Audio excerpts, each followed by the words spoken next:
தத்தாத்திரேயருடைய ஜெயந்தி விழாவை முன்னிட்டு இன்னைக்கு விதியை மாற்றும் விஞ்ஞானம் அப்படின்ற ஒரு தலைப்பில் இன்னைக்கு நம்ம வாழ்க்கையை பற்றின ஒரு புரிதலை தெரிஞ்சுக்க போகிறோங்க. இல்லை ஆர்வமாக இருக்கீங்களா? இங்கே யார் யார் ஆர்வமாக இருக்கீங்க? எல்லாருமே ஆர்வமாக இருக்கீங்களா? சூப்பர். தியானகுரு ஸ்ரீ தத்தாத்திரேயருடைய திருநாமத்தில் ஸ்ரீ தத்தாத்திரேய ஃபவுண்டேஷன் அப்படின்னு ஆரம்பித்து இன்னையோட ஒரு வருஷம் முடிவடையுதுங்க. தத்தாத்திரேயர் ஜெயந்தி விழா இன்னைக்கு 4வது வருஷம். இந்த உலகத்தில் பார்த்தீங்கன்னா எத்தனையோ ஃபவுண்டேஷன் இருக்கு தெரியுமா? அறக்கட்டளைகள் தெரியுமா? பேசுறது கடைசி வரைக்கும் கேட்குது, ஆடியோ நார்மல். ஓகே. இந்த ஊரில் எத்தனையோ அறக்கட்டளைகள் இருக்கு தெரியுது எல்லாத்துக்கும். அதாவது பசிக்கு உணவு கொடுக்குற அறக்கட்டளை இருக்குது, நோய்வாய்ப்பட்டவங்களை சிகிச்சை அளிக்கக்கூடிய அறக்கட்டளை இருக்குது, அனாதை மக்களை இறுதி ஊர்வலம் பண்றதுக்குன்னு சில அறக்கட்டளைகள் இருக்குது தெரியும் தானே.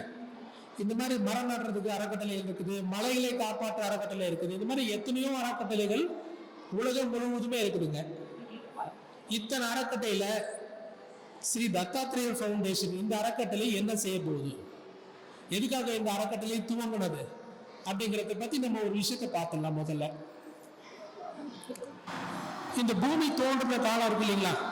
இந்த பூமி தோன்றி பல ஆயிரம் பல லட்சம் வருஷங்கள் சொல்றாங்க, எக்ஸாக்டா தெரியல. இந்த பல லட்சங்கள் வருஷமா பார்த்தீங்க அப்படின்னா அதுக்கு முன்னாடி மனிதர்கள் கிடையாது. இந்த கடல் வாழ் உயிரினங்கள், நிலத்தில் இருக்கக்கூடியது, பறவைகள், இந்த மாதிரி இருந்த காலகட்டத்தில் இந்த உயிர்கள் பரிணாம வளர்ச்சி அடைஞ்சது. மீனா இருந்து நீர்ல வாழ்ந்துட்டு நிலத்திலையும் வாழ்ந்து அதுக்கப்புறம் பறவையா மாறி பறக்கிற மாதிரியான விஷயங்கள் படிப்படியா நடந்து இன்னைக்கு நாம மனிதரா இருக்கிறோம். இன்னைக்கு இங்க நம்ம ஒரு 400 பேர் இங்க உட்கார்ந்து இருக்கிறோம் அப்படின்னா இது எடுத்தெடுப்புல இங்க வந்துடல. அபய பிராட்டி சொன்ன மாதிரி அரிதிலும் அரிதான பிறப்பு தானே. ஆமா தானே? அரிதிலும் அரிதாக பிறந்திருக்கக்கூடிய இந்த மானிட பிறப்பு அப்படிங்கிறது ரொம்ப இந்த உலகத்துல பாத்தீங்க அப்படின்னா லட்சக்கணக்கான உயிரினங்கள் இருக்குது. லட்சக்கணக்கான உயிரினங்கள்ல வெறும் 800 கோடி மக்கள் தான் இந்த உலகத்துல இருக்கிறோம். வெறும் 800 crores. அது 1% கிடையாது. அப்ப பாருங்க மனிதர் எவ்வளவு முக்கியமான தெரியுதுங்களா? இப்ப இந்த ஒரு செல் உயிர் இருந்து மீனா இருந்து இன்னைக்கு இந்த பூமி தோன்ற காலத்துல இருந்து உலகத்திலேயே வளர்ந்த பரிணாமம், ஒரு வளர்ந்த பரிணாமம் அப்படின்னு பாத்தீங்கன்னா மனிதர்கள் தான். ஆமா தானே? மனிதர்களை தாண்டி யாரா இருக்காங்களா உலகத்துல? இன்னைக்கு நம்ம பார்த்ததுலயே ரொம்ப வளர்ந்த பரிணாமம் அப்படின்னா இந்த மனிதர்கள் தான். இந்த பரிணாம வளர்ச்சிங்கிறது அப்படியே ப்ராசஸிங் அப்படியே நடந்துகிட்டே வருதுங்க. காலங்காலமா இது தொடர்ந்து நடந்துகிட்டே தான் இருக்குது. இந்த பரிணாம வளர்ச்சி நம்ம எவல்யூஷன் அப்படின்னு நம்ம சொல்லுவோம். இந்த தத்தாத்திரேயருடைய அறக்கட்டளை இதுல என்ன மாதிரியான செயல்கள் பண்ணுது அப்படின்னா உங்களுடைய எவல்யூஷன்ல சப்போர்ட் பண்ணுது. இப்போ சில அறக்கட்டளைகள் உணவு அது நிறைய பண்றாங்க இல்லையா? நம்ம அறக்கட்டளை அப்படிங்கிறது ஸ்ரீ தத்தாத்திரேய ஃபவுண்டேஷன் மனிதனுடைய எவால்வேஷன், மனிதர்கள் அடுத்த நிலைக்கு நகர்றதுக்கு, இந்த நிலையிலிருந்து அடுத்த நிலைக்கு நகர்வதற்கான வழிகாட்டியாக இந்த அறக்கட்டளை இருக்குது. உலகத்துல 3 நிலையில உயிரினங்கள் வாழுதுங்க. ஒண்ணு மிருக நிலை, 2வது மனித நிலை, 3வது தெய்வீக நிலை. இப்ப நம்ம இங்கெல்லாம் எங்க இருக்கிறோம்? கேட்கல. மனித நிலையில இருக்கிறோம். Very good. இப்ப நம்ம எல்லாம் மனித நிலையில இருக்கிறோம். இப்ப நாம எல்லாரும் தெய்வீக நிலைக்கு போறதுக்காக தான் வெயிட் பண்ணிட்டு இருக்கிறோம். இப்ப பாருங்க எத்தனையோ கோடி ஜனத்தொகையில எத்தனையோ கோடி உயிரினங்கள்ல இப்ப இந்த 800 கோடி மக்கள் நம்ம இன்னைக்கு மனிதரா இருக்கிறோம் அப்படின்னா இது கடவுள் நமக்கு கொடுத்த கிஃப்ட், கடவுள் நமக்கு கொடுத்த ஒரு மிகப்பெரிய வரப்பிரசாதம். எத்தனையோ உயிரினங்கள்ல நாம 6வது அறிவு, சில பேருக்கு 7வது அறிவு கூட வேலை செய்யுது. ஆமா தானே? இந்த படம்லாம் நீங்க பார்த்துருப்பீங்க. நமக்கு இத்தனை அறிவுகள் கொடுத்துருக்குறாங்க. ஆனா ஒன்று கஷ்டமான விஷயம் என்னன்னு பார்த்தீங்க அப்படின்னா ஒரு மிருகம் கூட கொஞ்சம் ஹாப்பியா இருக்கிற மாதிரி தெரியுது. இத்தனை அறிவு படைச்சு அரிதிலும் அரிதாக பிறந்த நாம இன்னைக்கு எந்த அளவுக்கு ஹாப்பியா இருக்கிறோம் சொல்லுங்க பாப்போம். எப்படி இருக்கிறோம்? எப்படி இருக்கிறோமா? இல்லையா? இப்ப பாருங்க, எப்படி இருக்கணும் நாம? ஔவையார் சொன்ன மாதிரி அரிதிலும் அரிதாக இத்தனை அறிவுகளை கொடுத்து நமக்காக எத்தனையோ செல்வங்களை இந்த உலகத்தில் உருவாக்கி கொடுத்து, அப்படி இருந்தும் நம்மளால ஒரு சந்தோஷமா இருக்க முடியுதா, மன மகிழ்ச்சியா இருக்க முடியுதா அப்படின்னு ஒரு பெரிய கொஸ்டின் மார்க். ஆமா தானே? ஆமா தானே? எதனால இந்த அவல நிலை ஒரு மனிதனுக்கு வந்துருச்சு? எதனால இந்த அவல நிலை ஒரு மனிதனுக்கு வந்தது அப்படின்னு பாத்தீங்க அப்படின்னா, அறியாமை. ஒரே வார்த்தை தான், இதுக்கு நிறைய பதில்லாம் கிடையாது. ஒரே ஒரு வார்த்தை, அறியாமை. அறியாமைன்னு என்னங்க? ஒரு விஷயத்தை பத்தி நீங்க தெரிஞ்சுக்கல, மனிதனுடைய தன்மையை பத்தி தெரிஞ்சுக்கல, மனிதனுடைய விழிப்புணர்வு நிலையை பத்தி நம்ம தெரிஞ்சுக்கல அப்படின்னா இதுக்கு பேர் இப்போதைக்கு நம்ம அறியாமைன்னு வச்சுக்கலாம். எப்ப நாம ஒரு அறியாமையில் இருக்கிறோமோ, எவ்வளவோ விஷயங்கள் நமக்கு கிடைச்சிருந்தா கூட நம்மளால பயன்படுத்த முடியாது. உங்க வாழ்க்கையில யாராவது ஒருத்தர் உங்களுக்கு ஒரு ஏரோப்ளைன் கிஃப்டா கொடுத்துட்டாங்கன்னு வச்சுக்கீங்க. இது வரைக்கும் நீங்க ஏரோப்ளைனே பார்த்ததில்ல, யாரோ ஒருத்தர் உங்களுக்கு அந்த ஏரோப்ளைன் கிஃப்டா கொடுத்துட்டாங்க. அந்த ஏரோப்ளைன் இப்பதான் புதுசா பாக்குறீங்க. பார்த்த முதல்ல என்ன பண்றீங்க? என்ன ஏதோ பஸ் மாதிரி இருக்குது, டயர்லாம் சின்னதா இருக்குது அப்படின்னு பார்த்து உள்ள போய் புழங்க ஆரம்பிச்சிடுறீங்க. உள்ள போயிட்டு துணி காயப்பட ஆரம்பிச்சிட்டீங்க, துணி துவைங்கன்னா அதான் நமக்கு தெரியும். ஆமா தானே? அந்த வழக்கமான வேலையை போய் அந்த ஏரோப்ளைன்ல நம்ம பண்ண ஆரம்பிச்சிட்டோம். ஆனா ஏரோப்ளைனை வச்சு இதான் பண்ண முடியுமா? இதுதான் பண்ண முடியுமா? ஏரோப்ளைனை வச்சு எவ்வளவோ விஷயம் நம்ம பண்ண முடியும். ஆனா நமக்கு அந்த பத்தின நாலேஜ் இல்ல. ஏரோப்ளைன்னா என்னது, அது எப்படி உருவாக்கப்பட்டது, எப்படி செயல்படும் அப்படின்ற அந்த அறிவு நமக்கு இல்லை அப்படின்னா அது நமக்கு கஷ்டமாவும் இருக்கலாம், பிரயோஜனம் இல்லாம இருக்கலாம். ஆமா தானே? எப்படி நம்ம வாழ்க்கையில பலவிதமான சூழ்நிலைகள்ல நம்ம அறியாமையில சிக்கிட்டு இருக்கிறோம். இந்த அறியாமை தான் இன்னைக்கு நமக்கு மிகப்பெரிய மகத்தான, உலகத்துல பல கோடி ஜீவராசிகளுக்கும் கிடைக்காத இந்த அரிதான விஷயமான இந்த மனித பிறப்பு நமக்கு கிடைச்சிருக்குது. பட் இருப்பினும் இதை நமக்கு எப்படி பயன்படுத்துறது, எப்படி இதை வச்சு நம்ம அட்லீஸ்ட் ஒரு ஹாப்பியாவது இருக்கிறது அப்படிங்கிறது நமக்கு ஒரு தெரியாத ஒரு நிலையில நம்ம இன்னைக்கு இருந்துட்டு இருக்கிறோம். உண்மைதானே?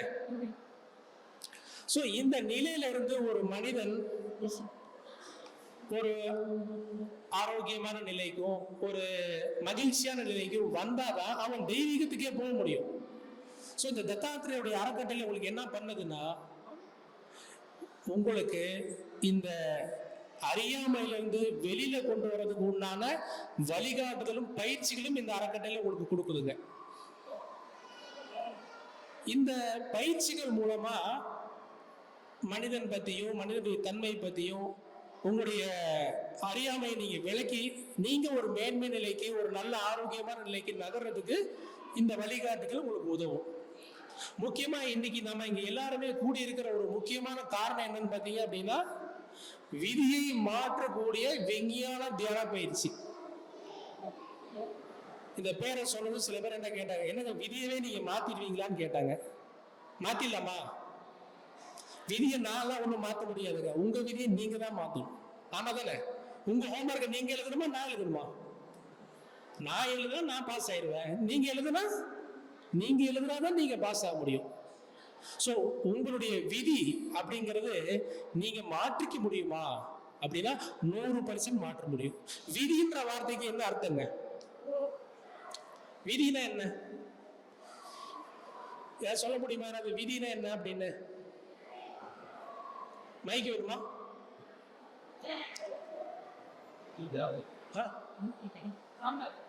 சண்டையா? சந்தர்ப்பம். விதினா சந்தர்ப்பம் வேற. விதினா என்ன புரிஞ்சிருக்கீங்க? ஏதாவது ஒரு வார்த்தை.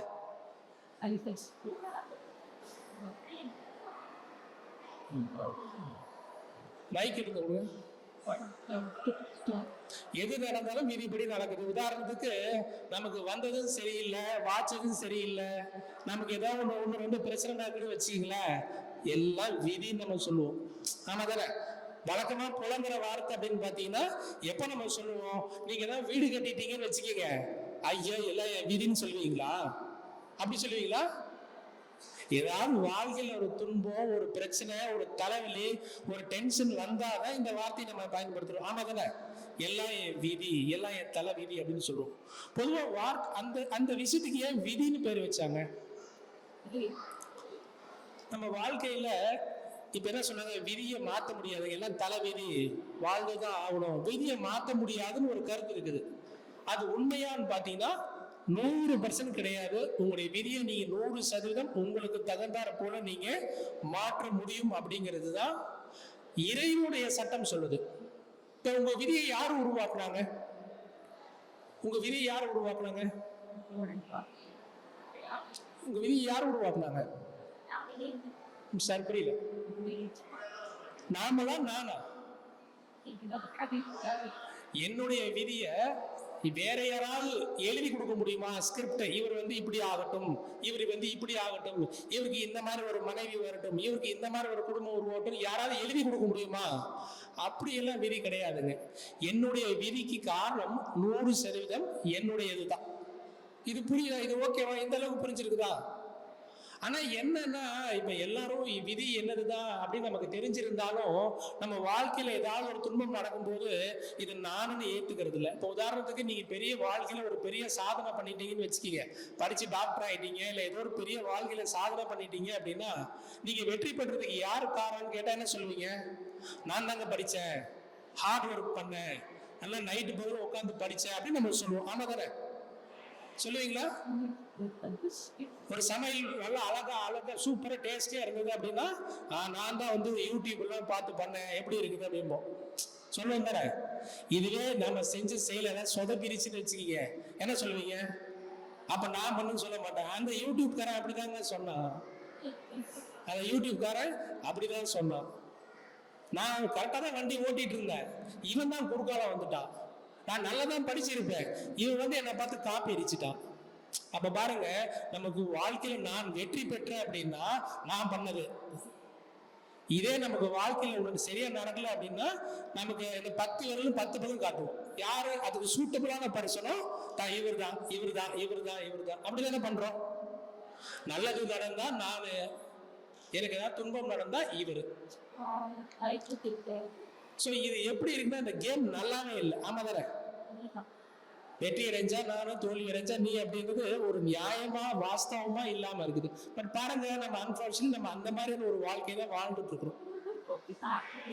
இந்த மாதிரி வாழ்க்கையை நம்ம வாழும்போது என்ன ஆகுது அப்படின்னா நம்ம வாழ்க்கையில ஒரு இறுக்கமும் மனசிக்கலும் பொழுதுனைக்கு இந்த ஸ்ட்ரெஸ்லயே நம்ம வாழக்கூடிய ஒரு சூழ்நிலைக்கு நம்ம போயிடுவோம். இந்த வாழ்க்கையில உங்களுக்கு நியாயம் அப்படின்ற வார்த்தைக்கு அர்த்தம் தெரியுமா? நியாயம்னா என்ன, தர்மம்னா என்ன? இந்த வார்த்தைக்கு அர்த்தம் சொல்ல முடியுமா? மைக் கொடுங்க, மைக் கொடுங்க. நீங்க புரிஞ்சுக்கிட்டதுல நியாயம்னா என்ன, தர்மம்னா என்ன, இது 2 வார்த்தைக்கு ஏதாவது வித்தியாசம் சொல்ல முடியுமா? யாராவது இந்த 2 வார்த்தைக்கு ஏதாவது வித்தியாசம் சொல்ல முடியுமா? முதல்ல ஒண்ணு புரிஞ்சுக்கிங்க, இங்க நீங்க நாடகம் பார்க்கறதுக்கு வரல. நாடகம்னா அது பாட்டுக்கு ஓடிட்டு இருக்கு, நான் பாட்டுக்கு பார்த்துட்டு இருக்கலாம். இப்போ உங்க விதியை நீங்க மாட்டிக்கணுன்றதுக்காக தான் வந்திருக்கீங்க. அப்போ ஒரு கேள்வி கேட்டனா உங்களுக்கு தெரிஞ்ச பதில் சொல்லலாம்.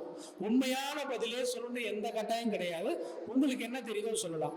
நியாயம்னா என்ன, தர்மம்னா என்ன? தர்மம்னா பிறருக்கு உதவி செய்யறது, நியாயம்ங்கிறது உண்மையா நடந்துக்கிறது. நியாயம்னா உண்மையா நடந்துக்கிறது. Very good. உங்க பேருங்க? கவிதா. சூப்பர், நல்ல பதில் சொன்னீங்க. வேற நியாயம்னா உங்களுடைய அனுபவத்தில் என்ன இருந்தா சொல்லுங்க. நியாயம்னா நியாயமா நடந்துக்கணுங்க. நியாயம்னா நியாயமா நடந்துக்கணும், போய் சொல்லாம. அதை ஏமாத்துறது தப்பு. சரி, வேற வேற மாத்தவங்க. தர்மம், அதான் தர்மம். நியாயமா நடந்துக்கிறது தர்மம். ஓகே, வேற யாராவது ஒரு பதில் இருக்கணும். நீங்க சொல்லலாலும் பரவாயில்ல. நியாயம்னா என்ன, தர்மம்னா இதுக்கு விளக்கம் தெரியுதா அல்ல தெரியலையா? கை காட்டுங்க. தெரியலையா? தெரியல சொல்லிடுறேன். தெரிஞ்சா நீங்க சொல்றத, தெரியல நான் சொல்லிடுறேன். சரி, தெரியல. ஓகே, அவர் பின்னாடி ஒருத்தர் சொல்றாரு தெரியலன்னு. பரவாயில்ல, உட்காந்துங்க. நியாயம் அப்படின்னாலும் தர்மம் அப்படின்னாலும் நம்ம கேட்கும் பொழுது உட்காந்துக்கணும். அப்போதும் நியாயம் அப்படின்னாலும் தர்மம் அப்படின்னாலும் நம்ம கேட்கும் போது எப்படி இருக்குன்னா அது ஒரே வார்த்தை மாதிரி தானே தெரியுது. ஆமா தானே? ஒண்ணு அந்த கவிதா மேம் சொன்ன மாதிரி தர்மம் அப்படின்னா யாருக்காவது ஒருத்தர் நம்ம ஜோப்ல இருந்து நாம சம்பாரிச்ச ஒரு பொருளை கொண்டு போயிட்டு யாருக்காவது கொடுக்கறது தர்மம். நியாயம்னா வாஸ்தவமா நடந்துக்கிறது, வாஸ்தவமா நடந்துக்கலாம் அப்படிங்கிறது நம்ம நியாயம் புரிஞ்சிருக்கிறோம். ஸோ இது உண்மையான அர்த்தம் இதுவா அப்படின்னு பார்த்தீங்கன்னா இல்லை. ஏன்னா இந்த வார்த்தைக்கு நீங்க ஒரு சரியான அர்த்தத்தை புரிஞ்சுக்கிட்டீங்க அப்படின்னா உங்க வாழ்க்கையில நீங்க உங்களுடைய விதியை நீங்க ப்ராப்பரா உருவாக்கிக்கலாம். இப்போ ஒரு மரம் இருக்குன்னு வச்சுக்கோங்க. இந்த மரத்துக்கு ஒரு வேர் இருக்குதா? இந்த வேர் எந்த அளவுக்கு ஊடுருவி உள்ள போயிருக்குதோ, எந்த மாதிரியான நீரை தொற்றுக்குதோ, எந்த மாதிரியான சத்துக்களை உறிஞ்சுதோ அதை பொறுத்து தான் இந்த மேலே கிளைகளும் பழங்களும் நல்லா இருக்குது. ஆமா தானே? இந்த கிளை பழத்துடைய சுவையும் அந்த மரத்துடைய கிளைகளும் எப்படி இருக்கணும் அப்படின்னா இது வேருடைய ஆரோக்கியத்தை பொறுத்து தானே. ஆமாவா இல்லையா? வேறு நல்லா இருந்தாதான் மரம் பழம் எல்லாமே நல்லா இருக்குது. அதே மாதிரிதான் நம்முடைய வாழ்க்கையில நம்முடைய அக உலகம் எந்த மாதிரி இருக்குதோ அதே மாதிரிதான் உங்களுடைய புற உலகம் இருக்கும். புற உலகம்னா நீங்க செய்யக்கூடிய தொழில், உங்களுக்கு வந்தது, உங்களுக்கு வாச்சது, உங்களுக்கு சொந்தக்காரங்க சில பேர் அமைஞ்சாங்க இல்லையா, இது எல்லாமே புற உலகம். ஸோ உங்க புற உலகம் அப்படிங்கிறது எதை அடிப்படையாக கொண்டு இருக்குது அப்படின்னா உங்களுடைய அக உலகத்தை அடிப்படையாக கொண்டு இருக்குது. இந்த அக உலகம் அப்படிங்கிறது இன்னைக்கு நமக்கு எப்படி இருக்குது அப்படின்றது வெளியில பார்த்தா தெரிஞ்சிடும். நம்முடைய வெளி வாழ்க்கை ஆனந்தமா இருக்குதா, சௌகரியமா இருக்குதா அப்படின்னு பார்த்தோம் அப்படின்னா நம்ம அக உலகம் இன்னும் கொஞ்சம் இம்ப்ரூவ்மெண்ட் பண்ணணும் அப்படிங்கிற ஒரு எண்ணத்துக்கு நம்ம வந்துடும். ஸோ இந்த அக உலகம் அப்படிங்கிறது எதை சார்ந்து உருவாகுது அப்படின்னா நம்முடைய எண்ணம், நம்முடைய சொல், நம்முடைய செயல். நம்ம மனசுக்குள்ள சிந்திக்கிறோம்ல எண்ணங்கள், இந்த எண்ணமும் இந்த சொல்லும் இந்த செயலும் மூணும் ஒரே விதத்துல ஒரே வைப்ரேஷன்ல ஒரே ஃப்ரீக்வன்சில இருக்குது அப்படின்னா ஒரு விதமான விதி உருவாகுது. இந்த எண்ணம், சொல், செயல் யாருக்கு சரியா உருவாக்குறாங்களோ அவங்களுக்கு சரியான விதி உருவாகுது, சரியான அக உலகம் உருவாகுது. இந்த அக உலகத்துக்கு ஏற்ப புற உலகமானது உருவாக்கப்படுது. ஸோ இந்த அக உலகம் அப்படிங்கிறது நம்ம தயார் பண்ணும் பொழுது இந்த நியாயம் தர்மம் அப்படிங்கிறத பத்தி நம்ம தெரிஞ்சுக்கிறோம். இப்போ ஒரு விஷயம் சொல்றேன், நீங்க கொஞ்சம் கவனிச்சு பாருங்க. இந்த உலகத்துல எத்தனையோ செயல்கள் நடக்குதா இல்லையா? ஒரு கொலை நடக்குது, கொள்ளை நடக்குது, கற்பழிப்பு நடக்குது, விபத்து நடக்குது. ஒரு குடிச்சிட்டு ஒருத்த போய் விபத்து ஏற்படுத்துறான், கொடுத்த காசு வாங்கின கொடுக்க மாட்டேங்கிறான். இது மாதிரி எத்தனையோ விஷயங்கள் இந்த உலகத்துல ஃபுல்லா நடந்துட்டு இருக்குதா?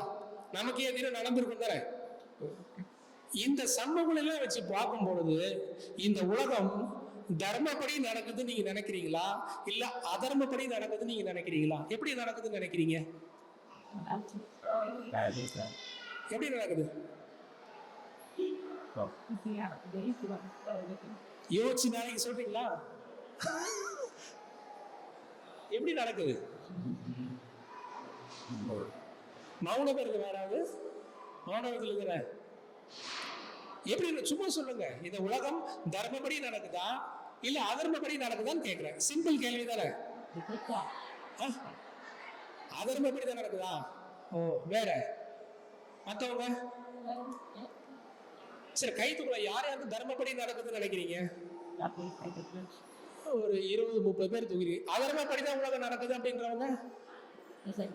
மத்தவங்க ரெண்டுமே நடக்குதா?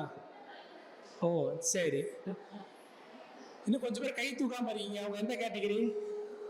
சரி பரவாயில்ல. உலகம் நமக்கு நியாயப்படி நடக்குதா தர்மப்படி நடக்குதா?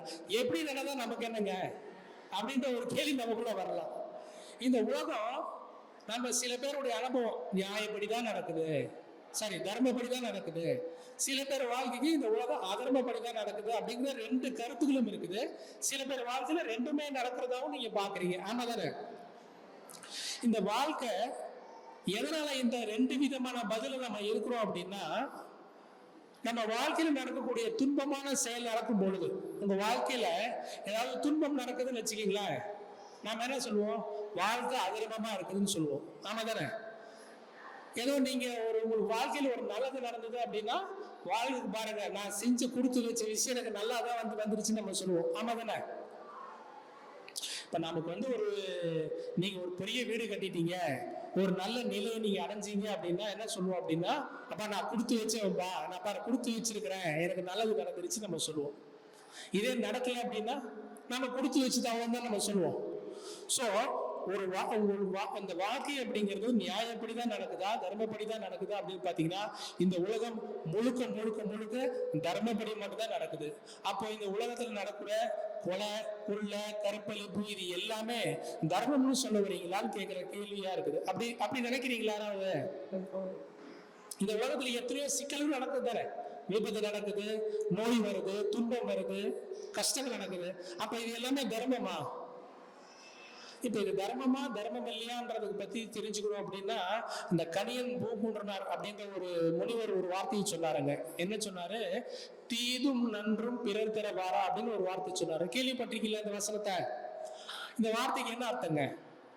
அதாவது தீதும் நன்றும் பிறர் தர வாரா அப்படின்னா ஒரு நபர் உங்களுக்கு நல்லதும் செய்ய முடியாதா, ஒரு நபர் உங்களுக்கு கெட்டதும் செய்ய முடியாதா. அதுதான் இந்த வசனம் நமக்கு சொல்லக்கூடிய ஒரு உண்மை.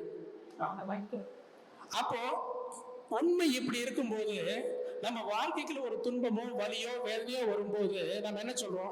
இவராலதான் பிரச்சனை, அவராலதான் பிரச்சனைன்னு தான் நம்ம சொல்றோம். மோஸ்ட்லி நமக்கு அந்த வார்த்தை தானே வெளிப்படுது. இப்போ ஒரு பிசினஸ் பண்ணீங்க, யாராவது ஒருத்தர் ஏமாத்திட்டு ஓடிட்டாங்கன்னு வச்சுக்கீங்க, உங்களுடைய துன்பத்துக்கு யார் காரணம் என்னன்னு சொல்லுவீங்க? நான் நல்லா வியாபாரம் பண்ணிட்டு இருந்தேங்க, நான் வந்து எடுத்துட்டு போயிட்டாரு. நான் நல்லா தான் ரோட்ல வண்டியில ஓட்டிட்டு இருந்தேன், அவரு தான் வந்து இடிச்சிட்டாரு. நான் நல்லா தான் இருந்தேன், இந்த மாதிரி ஒரு சூழ்நிலை வந்ததுனால தான் நான் கெட்டு போயிட்டேன்.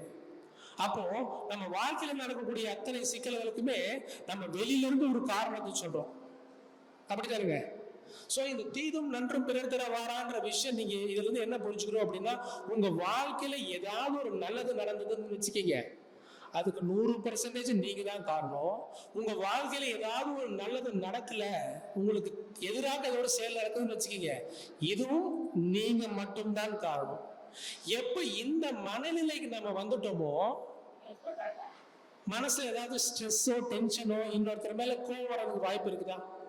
இப்ப உங்க வாழ்க்கையில கோவம் டென்ஷன் ஸ்ட்ரெஸ் வர்றதுக்கு என்ன காரணம்னா உங்களுடைய துன்பத்துக்கு அவர் தான் காரணம் நினைச்சுக்கிறோம். ஆமா தானே? இப்ப இன்னைக்கு நான் அனுபவிச்சுட்டு இருக்க துன்பத்துக்கு யார் காரணம், ஏமா சோகமா இருக்கீங்கன்னு உன்கிட்ட கேட்டா என்ன சொல்லுவீங்க? அது ஏன் கேக்குறீங்கன்னு சொல்லிட்டு நம்ம ஒரு கதையை சொல்லுவோம். ஏன்னா உங்க துன்பத்துக்கு இவர் தான் காரணம்ன்றதை நீங்க மீன் பண்ண வரீங்க. ஆனா உண்மை அதுவா? இந்த உலகம் இப்படிதான் உருவாக்கப்பட்டிருக்குதா அப்படின்னா அப்படி இல்லை. உதாரணத்துக்கு எக்ஸாம்பிள் ஒன்று சொல்றேன். இப்ப யாரோ ஒருத்தர் இருக்கிறாங்க, நிறைய புண்ணியம் பண்ணியிருக்கிறாங்க, உங்களை மாதிரி நிறைய புண்ணியம் பண்ணிட்டு அவங்க வாழ்க்கையில நிறைய நன்மையோட வாழ்க்கை வாழ்ந்துட்டு இருக்கிறாங்க.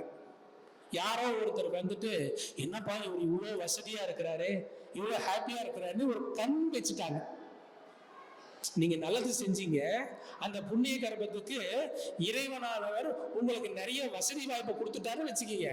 இப்ப என்ன மாதிரி யாராவது ஒரு பொறாமை பிடிச்ச ஆள் வந்துட்டு உங்களை பார்த்து நான் கண்ணு வச்சுட்டு வச்சுக்கீங்க, நீங்க கட்டின வீடு உடஞ்சிடலாம், நீங்க வாங்கின பொருள் கெட்டு போயிடலாம். இப்படி ஏதாவது உங்களுக்குள்ள வாழ்க்கையில நடந்துருச்சுன்னு வச்சுக்கீங்க. ஒரு எக்ஸாம்பிள் சொல்றேன். இப்படி நடந்துருச்சுன்னு வச்சுக்கீங்களேன், இப்ப இதுக்கு பேர் என்ன நம்ம சொல்லுவோம்னா அநியாயம்னு நம்ம சொல்லுவோம். ஆமா தானே? உதாரணத்துக்கு இந்த மாதிரி நடக்க வாய்ப்பு இருக்குதுன்னா நம்மளுக்கு வாய்ப்பு இல்லை. நான் என்ன சொல்றேன்னா, இப்போ நீங்க பண்ண புண்ணியம், நீங்க பண்ண வேண்டுதல், நீங்க பண்ண ஹார்ட் ஒர்க்னால உங்களுக்கு இறைவன் ஒரு மதிப்பு மிக்க ஒரு வாழ்க்கையை கொடுத்திருக்கிறாரு. நான் ஒரு அற்பமான ஒரு நபர், நான் வந்து அந்த இறைவன் உங்களுக்கு கொடுத்த ஒரு விஷயத்தை பறிச்சுட்டேன்னு வச்சுக்கீங்க, என்னுடைய கண்ணோ என்னுடைய வாயோ அந்த விஷயத்தை பறிச்சிருச்சு அப்படின்னா நீங்க எதுக்கு புண்ணியம் பண்ணணும்? வாஸ்தவம் தானே? நீங்க பண்ணதை உங்களை காப்பாத்திட்டு இருக்குது.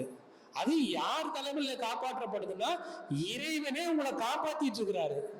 இதை வந்து யாரோ ஒரு மனிதன், உங்க நண்பரோ, உங்களுடைய சொந்தக்காரனோ, உங்க புருஷனோ, உங்க பொண்டாட்டியோ, உங்களுடைய லேபர்ஸோ, உங்களுடைய தொழிலாளர்களோ யாராவது வந்து இறைவன் உங்களுக்கு கொடுத்த நன்மையை பறிக்க முடியுமா?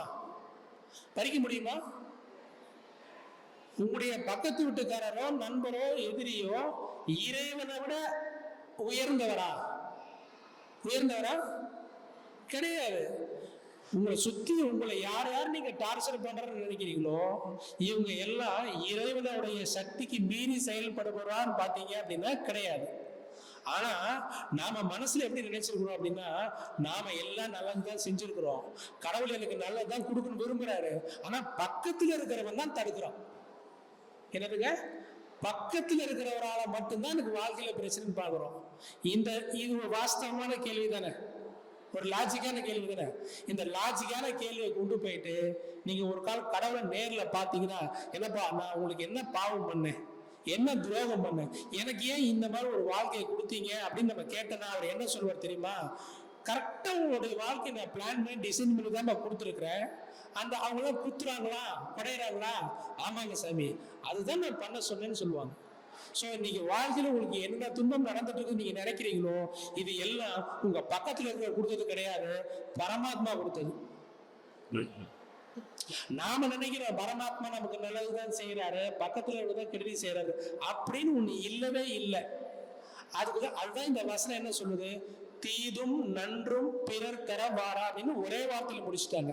உங்க வாழ்க்கையில் நடக்கக்கூடிய அத்தனைக்கும் உங்க வாழ்க்கையில் நடக்கக்கூடிய அத்தனை விஷயங்களுக்கும் அவர் மட்டும்தான் பொறுப்பா மாறுறாரு. சோ இந்த மாதிரி இது ஒரு நேச்சர் லா. இப்ப இந்த உலகத்துல இயற்கையுடைய விதிமுறைன்னு ஒண்ணு இருக்குதுங்க. யாரும் இந்த இயற்கையுடைய விதிமுறைய கேட்டு தெரிஞ்சு புரிஞ்சு அந்த விதிமுறைக்கு ஏற்ப அவருடைய வாழ்க்கையை வாழ்றாங்களோ அவங்க வாழ்க்கையானது ஒரு மேன்மையான வாழ்க்கையா இருக்கு. யாருக்கு இந்த நேச்சர் லா, இந்த இயற்கையோட சட்டத்தை புரிஞ்சுக்க முடியலையோ அவங்களுக்கு இந்த புரிய மாட்டேங்குது இந்த வாழ்க்கை முறை. எதனால இவ்வளவு அரிதான இந்த மனித பிறப்பை கொடுத்து இந்த மனித பிறப்பை நம்மளால என்ஜாய் பண்ண முடியல அப்படின்னா, இந்த சிம்பிளான விஷயம் இங்க நடக்கிறது எல்லாமே அவன் செயல். சிம்பிளா ஒரே வார்த்தை தானே சொன்னாங்க, எல்லாம் அவன் செயல் தான் சொன்னாங்க. இதெல்லாம் இவன் செயல், இதெல்லாம் வீட்டுக்காரம்மா செயல்னு சொன்னாங்களா? அப்படியே சொன்னாங்க. எல்லாமே அர்த்தங்க. இன்னைக்கு நடக்கிற நீங்க டிவியில நியூஸ் பேப்பர் தொடர்ந்து பாத்தீங்கன்னா எத்தனை அட்டூழியம் நடக்குது நீங்க படிக்கிறீங்களோ எல்லாமே அவன் செயல் தான். அவன் தான் யாருங்க? பேப்பருடைய ஆத்தர் கிடையாது. யார் அவன்? யாருங்க? முதலமைச்சரா? அவன் தான் யாரு? எல்லாமே அவன் செய்யலாம், எல்லாமே இறைவனுடைய செயல்லாம்.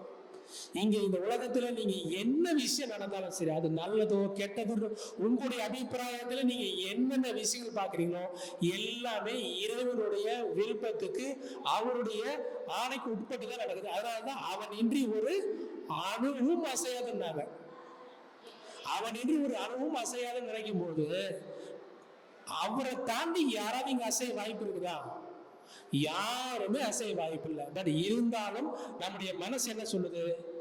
என்ன இருந்தாலும் இவனாலதான் துன்பம், என்ன இருந்தாலும் இவனாலதானே கஷ்டம் அப்படின்ற எண்ணம் நமக்கு என்ன பண்ணாலும் போக மாட்டேங்குது.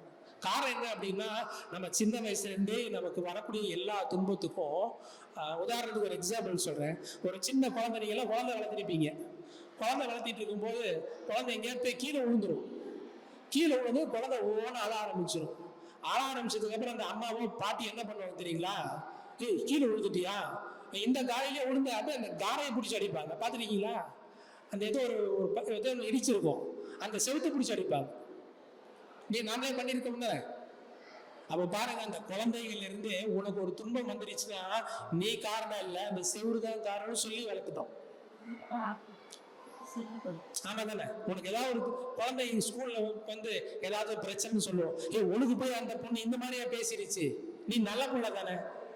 ஒரு நிமிஷம் நம்ம பேரண்டிங் எப்படி பண்றோம் அப்படின்னா, துன்பம் அடைகிறவர் நல்லவராகவும் யாராவது ஒருத்தர் கெட்டவராகவும் நம்ம பிம்பத்தை உருவாக்க ஆரம்பிச்சிட்டோம்.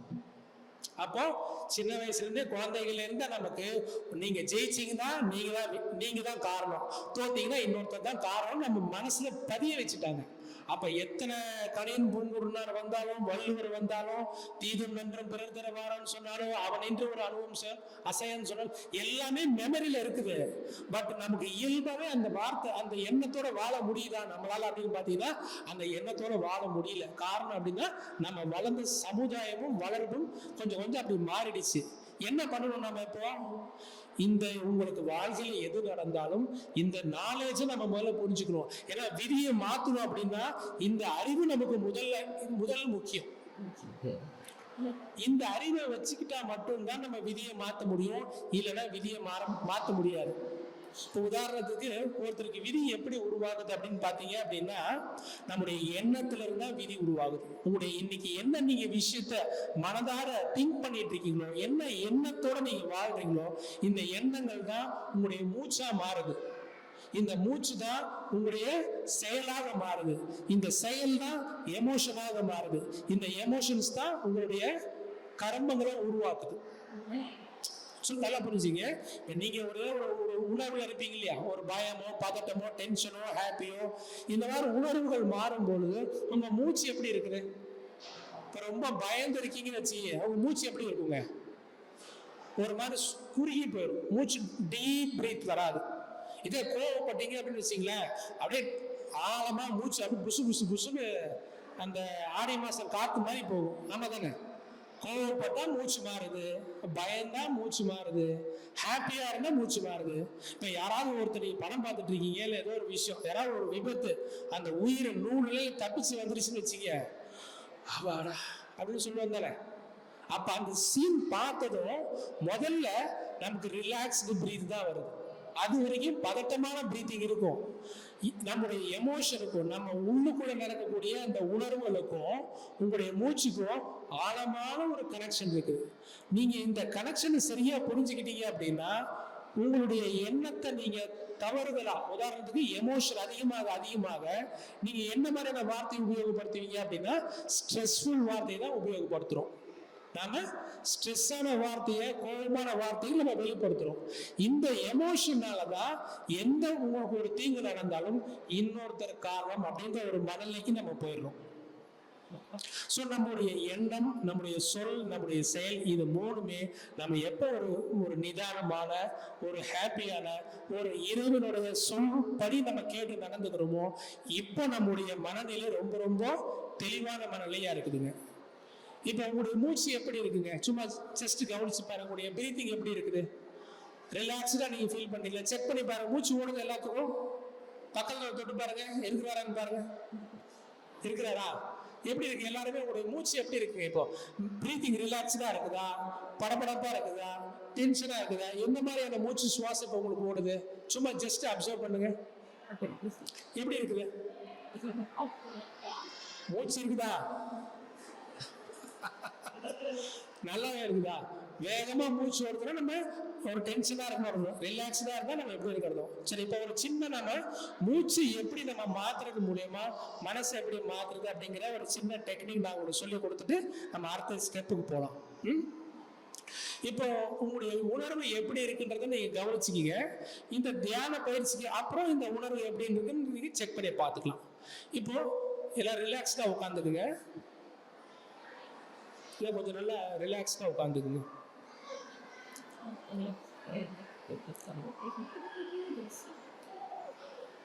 இப்போ என்ன பண்றீங்க அப்படின்னா, நான் முதல்ல இன்ஸ்ட்ரக்ஷன் சொல்றேன், அதை செக் பண்ணி பாருங்க. இப்போ உங்களுக்கு உள்மூச்சு எடுக்கிறீங்க இல்லையா, உள்மூச்சு வந்து ஒரு 5 எண்ணிக்கை, 1 2 3 4 5 சொல்ற வரைக்கும் உள்மூச்சு எடுத்துட்டு 1 2 3 சொல்ற வரைக்கும் அந்த மூச்சு உள்ளே பிடிச்சி வச்சுக்கணும். 1 2 3 4 5 6 சொல்ற வரைக்கும் மெதுவா அந்த மூச்சு வெளியில விடணும்.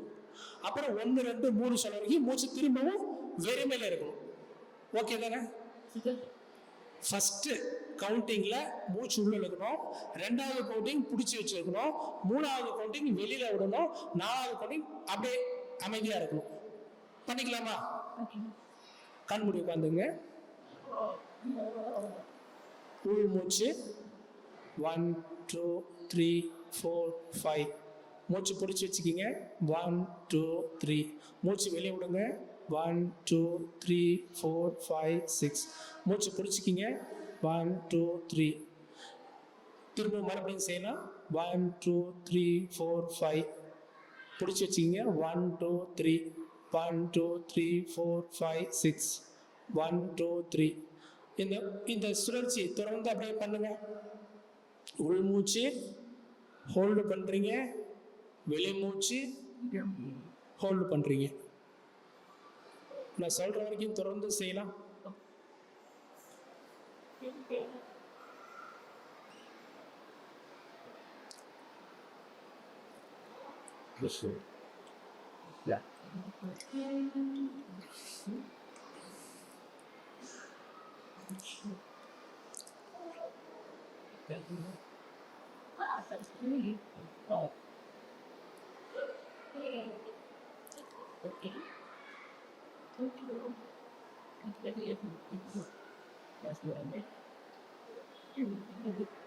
கண்மூடி பொறுமையாக நான் சொல்கிற மாதிரி செய்யுங்க. உள் மூச்சு, மூச்சு நிறுத்துறீங்க. வெளி மூச்சு, மூச்சு நிறுத்துறீங்க. மெதுவாக பொறுமையாக செய்யுங்க. மெதுவாக ஆசுவாசமாக பண்ணுங்க.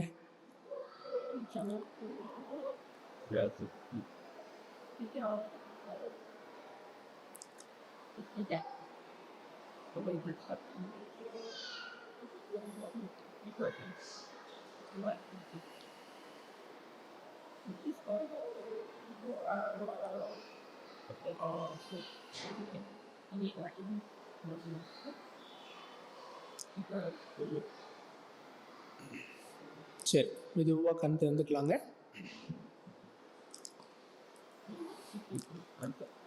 எல்லாரும் பிரீதிங் பண்ணீங்களா? இப்போ இந்த மூச்சு பயிற்சிக்கு அப்புறம் உங்களுடைய மனசு எப்படி இருக்குதுங்க? இதை சொல்ல முடியுமா? ரிலாக்ஸ்டாக இருக்குது. வேற எங்க மற்றவங்க? அதாவது இந்த மூச்சு பயிற்சி பண்ணதுக்கு அப்புறம் இந்த இடத்துல ஏதோ ஒரு ஃப்ரீயா, ஒரு ரிலாக்ஸ்டா, ஏதோ ஒரு வெறுமை அடைஞ்ச மாதிரி ஃபீல் பண்றீங்களா? இப்ப பாருங்க, நம்ம என்ன பண்ணோம், பெரிய ஒரு கம்ப சுத்திரம்லாம் ஒண்ணும் இல்லைங்க. சிம்பிளா நம்ம மூச்சை கொஞ்சம் மெதுவா சுவாசிச்சோம்.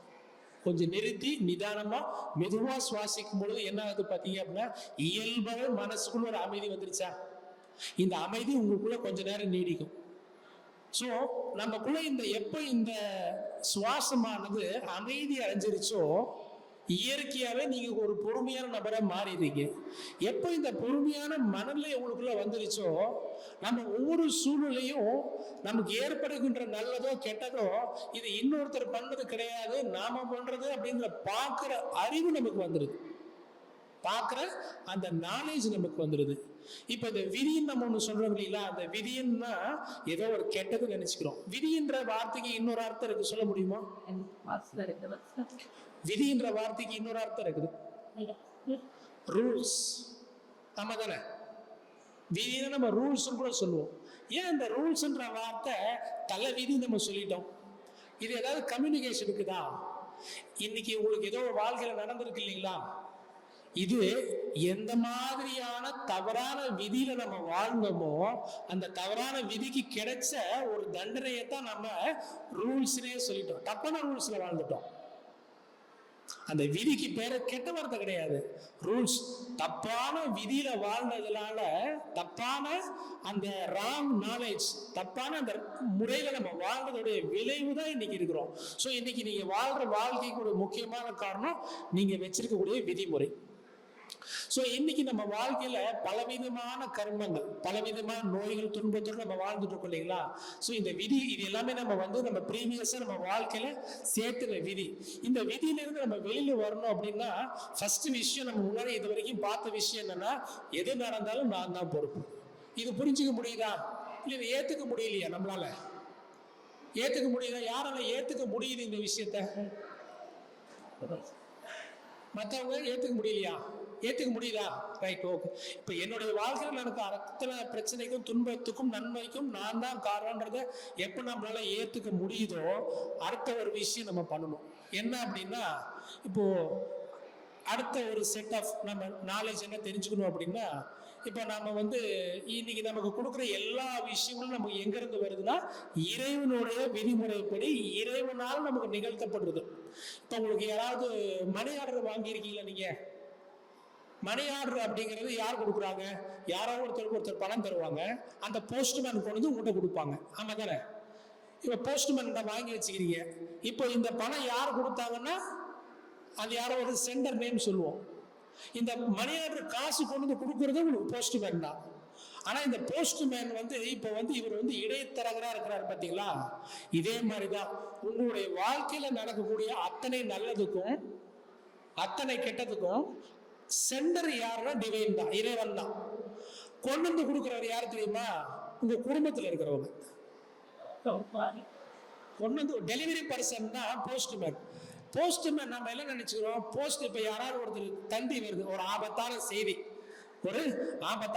ஒருத்தர் போஸ்ட்மேன் வந்து கொண்டு வந்து கொடுக்குறாரு. இந்த போஸ்ட்மேன் அந்த பேப்பரை படிச்சு பார்த்து போஸ்ட்மேன் அடிச்சிடலாமா? அவர் அனுப்பிச்சாரு. அவருடைய வேலை கொண்டு வந்து கொடுக்க சொன்னதுக்கு தான் வேலை. நாம இப்போ உதாரணத்துக்கு நம்ம பண்ண நல்லதுக்கும் கெட்டது, இப்போ நீங்க ஏதோ ஒரு பெரிய புண்ணியம் பண்ணிட்டீங்க, ஏதோ ஒரு கோயில் கட்டிட்டீங்கன்னு வச்சுக்கீங்க, இறைவன் வந்து நோட் பண்ணிக்கிட்டார், இந்த நபர் பாருங்க இந்நேரம் கோயில் கட்டி இருக்கிறாரு அப்படின்னு நோட் பண்ணிக்கிட்டு உங்களுக்கு அவர் திருப்பி அந்த பலனை கொடுக்கணும் தானே? நீங்க பண்ண நன்மைக்கு அவர் திரும்பி பலன் தரணும் தானே? என்ன பண்ணுவாரு? அவரே மேல இருந்து இறங்கி வந்து உங்க வீட்டை கதவை தட்டி சூட்கேஸ் நிறைய பணத்தை கொடுத்துட்டு போவாரா?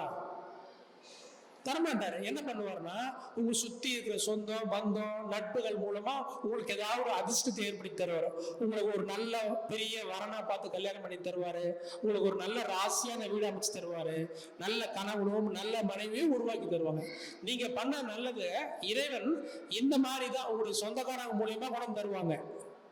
இதே நாம ஒரு தப்பு பண்ணிட்டேன்னு வச்சுக்கீங்க, கத்தி எடுத்துட்டு அவரே வந்துருவாரா? வரமாட்டாரு. யார் மூலியமா தருவாரு? அதே சொந்தக்காரன் மூலியமா தான். ஸோ நம்ம பண்ண நல்லதும் நம்ம பண்ண கெட்டதும் போஸ்ட்மேன் மூலியமா தான் வரும். ஆனா இப்ப நம்ம என்ன பண்ணோம், அந்த போஸ்ட்மேனை பிடிச்சி அடிச்சிட்டு இருக்கிறோம். அந்த அப்பாவி போஸ்ட்மேனை பிடிச்சிதான் நம்ம அடிச்சிட்டு இருக்கிறோம். அந்த போஸ்ட்மேன் உங்களுடைய சொந்தக்காரங்க, உங்களுடைய நண்பர்கள், உங்களுடைய வீட்டில் இருக்கிற கணவன் மனைவி அப்படிங்கிறவ எல்லாமே இறைவனுடைய, அவங்க நாம வெளியிருந்து பார்க்கும்போது அவங்க தான் பிளான் பண்ற மாதிரி தெரியுது. ஆனா எல்லாருக்கும் கர்த்தா யாருன்னு இறைவன் தான். அதனாலதான் சொல்றாங்க தெளிவா, அணு கூட அசையாதுன்றாங்க. வீட்டுக்காரமா செஞ்சிருவாங்களா?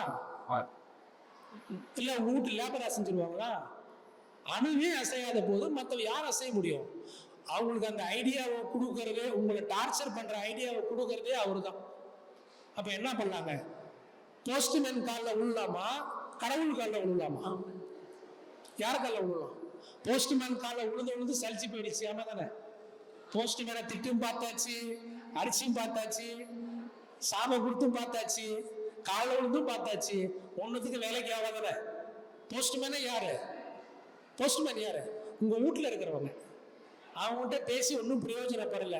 இப்ப யாருக்கிட்ட பேசினா பிரயோஜனப்படும்? கடவுள்கிட்ட பேசினா மட்டும்தான் பிரயோஜனப்படும். ஆனா கடவுள்கிட்ட போனோம் நீங்க பேசணும்னு வச்சீங்களேன், அவர் ஒரே ஒரு விஷயம் கேட்பாரு, இதுக்கு யாருப்பா காரணம் கேட்பாரு. இந்த மாதிரி ஒரு துன்பத்தை கொண்டு வந்து வைக்கிறீங்க இல்லையா, யாரு காரணம் கேட்பாரு? நான் தான் காரணம்னு சொல்லணும். இப்ப கடவுள் நம்ம கோயிலுக்கு போற வழக்கம் இருக்கு தானே? கோயிலுக்கு போற நம்ம என்ன கேட்போம்? இவர் இந்த மாதிரி டார்ச்சர் பண்றாருங்க, இவர் இந்த மாதிரி காசு வாங்கி கொடுக்க மாட்டேங்கிறாருங்க, இவர் இப்படி பண்றாருங்க, அவர் அப்படி பண்றாருன்னு தான் நம்ம சொல்றோம். என்னைக்காவது இது நான் தான் பண்ணேன்னு சொல்றோமா? கோயில் போய் கடவுள்கிட்டயே போயிட்டு கடவுளுக்கே செய்வதை வைக்கிறோம் நாம. அவர் என்ன அனுப்பிச்சதே நான் தான்ப்பா, நீ என்னப்பா அவரை பிடிச்சி திட்டிட்டு இருக்கிறேன்னு அவரை சிரிச்சுட்டு விட்டுருவாரு. எதனால? அறியாம. நமக்கு இந்த நாலேஜ் புரியல. ஏன் நேச்சர் இப்படி பண்ணுது அப்படின்ற நாலேஜ் நமக்கு புரியல.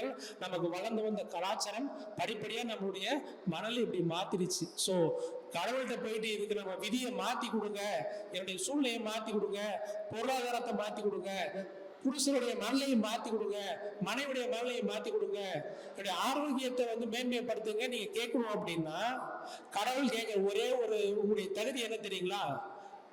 நான் தான் காரணம். எப்போ நீங்க உண்மையை ஒத்து அப்ரூவரா மாறிட்டீங்களோ உங்களுக்கு ஆப்பிள் ஜூஸ் கொடுப்பாங்க. படத்துலலாம் பார்த்துருக்கீங்க தானே?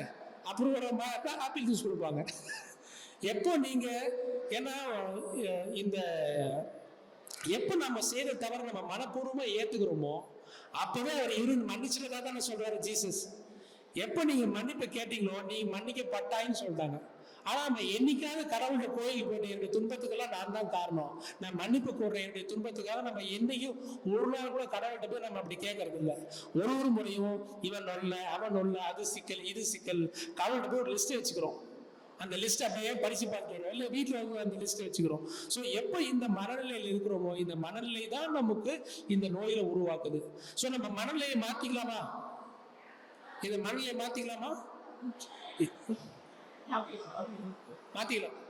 நல்ல நாளா பாத்துக்கலாமா? ஒரு முகூர்த்த நாள் குடிச்சு தரேன் தை மாசத்துல. சரி சரி, இப்போ இது எப்படி பண்ணலான்றதை பத்தி ஒரு சின்ன மெடிடேஷன் இப்போ நாம ஒன்று பண்ணலாம். சிம்பிளாக ஒரே நிமிஷம் பண்ணக்கூடியது தான். இப்போ இது எப்படி பண்றதுன்னு அப்படின்னு உங்களுக்கு ஒரு பேப்பர் பிரிண்ட் அவுட் வந்து நீங்க போகும்போது தருவாங்க. அதுல உங்களுக்கு தெளிவா எழுதிருக்கும். இருந்தாலும் ஒரு முறை நீங்க கிளியரா கேட்டுக்குங்க. இப்போ உங்க வாழ்க்கையில நிறைய பிரச்சனை இருக்குதானே, எப்படி ஒரு 10-15 வச்சிருப்பீங்க. அதுல ஏதாவது ஒண்ணு தேர்ந்தெடுத்துக்கணும். ஏதாவது ஒண்ணு தேர்ந்தெடுத்துக்கிட்டு நம்ம என்ன முதல்ல நினைச்சுக்கணும், இந்த வாழ்க்கையில இன்னைக்கு நான் அனுபவிச்சுட்டு இருக்கிற, நான் எக்ஸாம்பிள் ஒரு நோய் எடுத்துக்கிறேன். நான் வாழ்க்கையில இன்னைக்கு நான் அனுபவிச்சுட்டு இருக்கிற இந்த நோய்க்கு முழுக்க நானே பொறுப்பு அப்படின்ற மனநிலையில் நம்ம வாழ்வோம். அந்த மனநிலை இருந்துகிட்டு உங்களுக்கு இஷ்ட தெய்வமோ குல தெய்வமோ நீங்க வழிபாடு பண்ண தெய்வமோ இல்ல இயற்கையோ நீங்க ஒரு வளர்ந்துறீங்க இல்லையா, அவங்ககிட்ட நீங்க இந்த விஷயத்த, இந்த நோய் தன்மை விஷயத்த அவங்களுடைய காலடியில வச்சிடறோம். அவங்களுடைய காலடியில வச்சுட்டு 4 வார்த்தையை நம்ம சொல்லணும் அவர்கிட்ட. என்ன வார்த்தை அப்படின்னா, இந்த சூழ்நிலைக்காக நான் வருத்தம் தெரிவிச்சுக்கிறேன். இந்த மாதிரி ஒரு துன்பம் நடந்ததா இல்லையா, இந்த துன்பத்துக்காக என்னுடைய வாழ்க்கையில துன்பத்தை அனுபவிச்சுட்டு இருக்கிறேன். இந்த துன்பத்துக்காக நான் வருத்தம் தெரிவித்துக் கொள்கிறேன். என்னை மன்னிச்சிடுங்க. இறைவன் என்னை மன்னிச்சதுக்கு நன்றி. நான் இறைவனை நேசிக்கிறேன். இந்த 4 வார்த்தை. இது இங்கிலீஷ்ல சொல்லலாம். I am sorry, please forgive me, thank you, I love you. இந்த 4 வார்த்தை இது உங்களுக்கு எழுதி கொடுப்பாங்க, நீங்க வாங்கிக்கலாம். இப்போதைக்கு புரிஞ்சுங்க, இந்த மனநிலை ரொம்ப முக்கியம். இந்த மனநிலையோட தான் இந்த பயிற்சி செய்யணுமே தவிர சும்மா வெறுமனே செய்யக்கூடாது. இன்னொரு விஷயம் என்ன அப்படின்னா, இந்த பயிற்சி செய்யும் போது எதிர்பார்ப்போட செய்யக்கூடாது. உதாரணத்துக்கு ஏதோ ஒரு நோய், எனக்கு நோய் குணமாகிடணும் அப்படின்ற ஒரு மனநிலையில் உட்கார்ந்துக்கிட்டு இந்த தியானம் செய்யக்கூடாது. கடவுளுக்காரில் விட்டுருணும். ஏன்னா நம்ம ஏதோ பண்ணியிருப்போம் வாழ்க்கையில, இதை பண்ணதுக்கு ஏற்ப ஏதோ ஒரு நடந்திருக்குது. இந்த நடந்ததுக்காக இறைவன் நமக்கு ஏதோ ஒரு சூழ்நிலை கொடுத்துருக்குறாங்க. இப்ப நமக்கு மன்னிப்பு கோருவதற்கு மட்டும்தான் அதிகாரம் இருக்குது. நம்ம மன்னிச்சிருங்கன்னு சொல்லி ரெக்வஸ்ட் பண்றதுக்கு மட்டும்தான் நமக்கு அதிகாரம் இருக்குது. மன்னிக்கிறதும் மன்னிக்காததும் இறைவனுடைய செயல் தான். அதனால நம்ம என்ன பண்ணலாம், மன்னிப்பு மட்டும்தான் கோரணும். என்ன பண்ணோம், ஏதோ ஒரு விஷயத்தை எடுத்துக்கிறீங்க, இந்த சூழ்நிலைக்கு நான் தான் காரணம், இந்த சூழ்நிலை இரவுடைய காலில் வச்சுட்டு 4 வார்த்தை, நான் இந்த நிகழ்ச்சிக்காக வருத்தம் தெரிவிச்சுக்கிறேன், என்னை மன்னிச்சிருங்க, என்னை மன்னிச்சதுக்கு நன்றி, நான் இறைவனை நேசிக்கிறேன். இந்த 4 வார்த்தையை நீங்க மனப்பூர்வமா ஒரு 10-11 தடவை மனநிலையில நீங்க சொல்லணும். மனசார நீங்க சொல்லணும். எப்ப இந்த மென்டாலிட்டியில, இந்த மனநிலைக்கு நீங்க வார ஆரம்பிச்சிட்டீங்களோ, இயற்கையாவே நீங்க எதுக்கு வந்துட்டீங்க, நேச்சுரலாக வந்துட்டீங்க. உங்க துன்பத்துக்கு நான் தான் என்னுடைய துன்பத்துக்கு நான் தான் காரணம் அப்படின்னு மனநிலைக்கு வந்தது மட்டும் இல்லாம, அந்த சூழ்நிலைக்காக நீங்க இறைவன்கிட்ட என்ன கேட்குறீங்க, மன்னிப்பும் கேட்டீங்க. யார் ஒருவர் இறைவன்கிட்ட மன்னிப்பு கோர்றாரோ, இறைவனுக்கு அந்த துன்பத்துல இருந்து வெளியில கொண்டு வர்றது மட்டும்தான் அவர் பண்ணுவார். எவ்வளவு ஈஸி பாருங்க. ஆனா இந்த ஒரு செயல் நம்ம பண்ணாம மாற்றம் என்னென்ன பண்றோம், இப்ப ஏதோ ஒரு நோயா, அங்க போயிட்டு அது பண்ணு, இது போயிட்டு இது பண்ணு, இவனை போய் பாரு, அவனை போய் பாரு, இந்த டாக்டர் சரியில்லை, அந்த டாக்டர் சரியில்லை, உன்னாலதான் இப்படி ஆயிடுச்சு, என்னாலன்றதை தவிர இந்த 799 கோடி 99 லட்சம் மக்களுக்கு நம்ம குடிக்காட்டமா இல்லையா? இங்க ஒருத்தர் இந்த 10 இப்படி திரும்பிடுச்சுன்னா வேலை முடிஞ்சிருச்சு. இப்படி திரும்பிடுச்சுன்னா ஈஸி லைஃப். உங்க வாழ்க்கையில இப்போ பிரபஞ்சத்துடைய பிளெஸிங்ஸ் வேலை செய்ய ஆரம்பிச்சிடும். இல்லை அப்படின்னா எத்தனை நாள் ஆனாலும் வேலை செய்யல. காரணம் ஏன், இப்படி அரிதான இந்த மானிட பிறப்பு நமக்கு ஏன் வாழ்க்கை கசக்குது தெரியுங்களா? ஒவ்வொரு நிமிஷமும் இன்னொருத்தர்னால துன்பம் பார்க்கிறோம். என்னாலும் பார்த்துட்டா இந்த துன்பமே கிடையாது, இந்த துன்பமே நமக்கு கிடையாது. இந்த ஒரு நாலேஜ் நம்முடைய வாழ்க்கையில எங்கேயோ நம்ம கத்துக்க மறந்துட்டோம். இல்ல, இறைவன் நமக்கு எத்தனையோ அடிகளை கொடுக்குறாரு, எத்தனையோ வாழ்க்கையில ஒரு லெசனை திரும்ப திரும்ப திரும்ப நமக்கு டார்ச்சர் பண்ணாலும் நம்ம இந்த நிலைக்கு திரும்ப மாட்டேங்கிறோம்.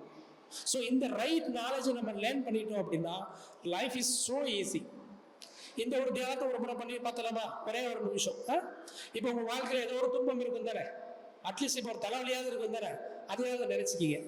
இப்போ என்ன, நான் ஒரு இன்ஸ்ட்ரக்ஷன் சொல்றேன், அப்படியே கண்ணபடி நீங்களே அதை கற்பனை பண்ணி பாருங்க. ரிலாக்ஸ்டா கண்மூடி உட்காந்துக்கலாம். கண்மூடி உட்காந்துக்கலாம். கண்மூடி கைகள் மேல் மூலமாக வச்சுக்கோங்க.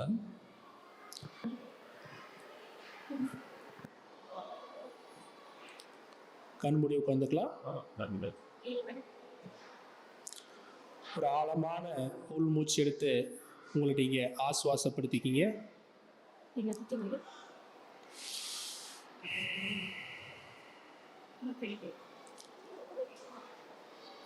இறைவனிடத்துல உங்களுடைய முன்னாடி இறைவன் இருக்கிறதாக நீங்க ஒரு மன கற்பனை பண்ணி பார்க்குறீங்க. உங்களுடைய இஷ்ட தெய்வமோ குல தெய்வமோ இருக்கிறதாக நீங்க கற்பனை பண்ணி பார்க்குறீங்க. அந்த இறைவனிடத்துல நீங்க இந்த மாதிரி சொல்றீங்க, இன்னைக்கு என்னுடைய வாழ்க்கையில் இருக்கக்கூடிய துன்பமான இந்த செயலுக்கு முழுக்க முழுக்க என்னுடைய செயலே காரணமாக இருக்குது அப்படிங்கிறத நான் முழுமையா ஏற்றுக்கிறேன். இந்த செயல்ல துன்பத்திலிருந்து நான் வெளியில வரணும்னு விரும்புறேன். நான் இன்னைக்கு வாழ்க்கையில அனுபவிச்சுட்டு இருக்கக்கூடிய இந்த துன்பத்தை இறைவனால உங்களுடைய காலடியில நான் வச்சுட்டேன்.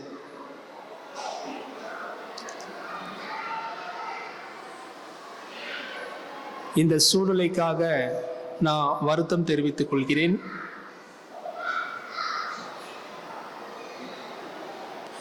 என்னை மன்னித்து விடுங்கள்.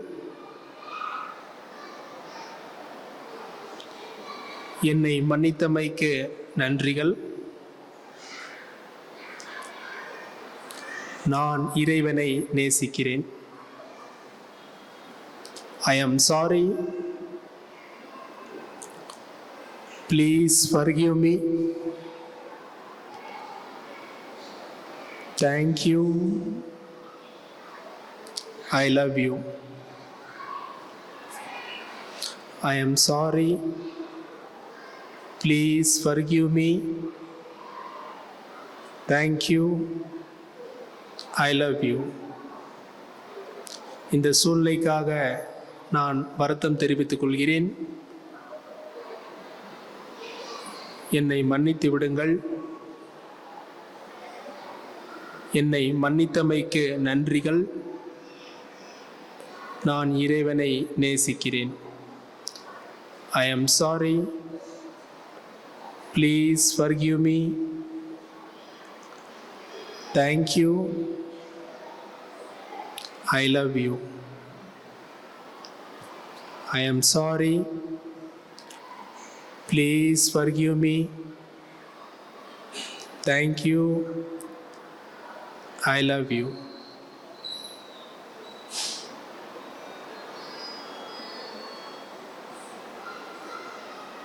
மெதுவாக கண் திறந்துக்கலாம்.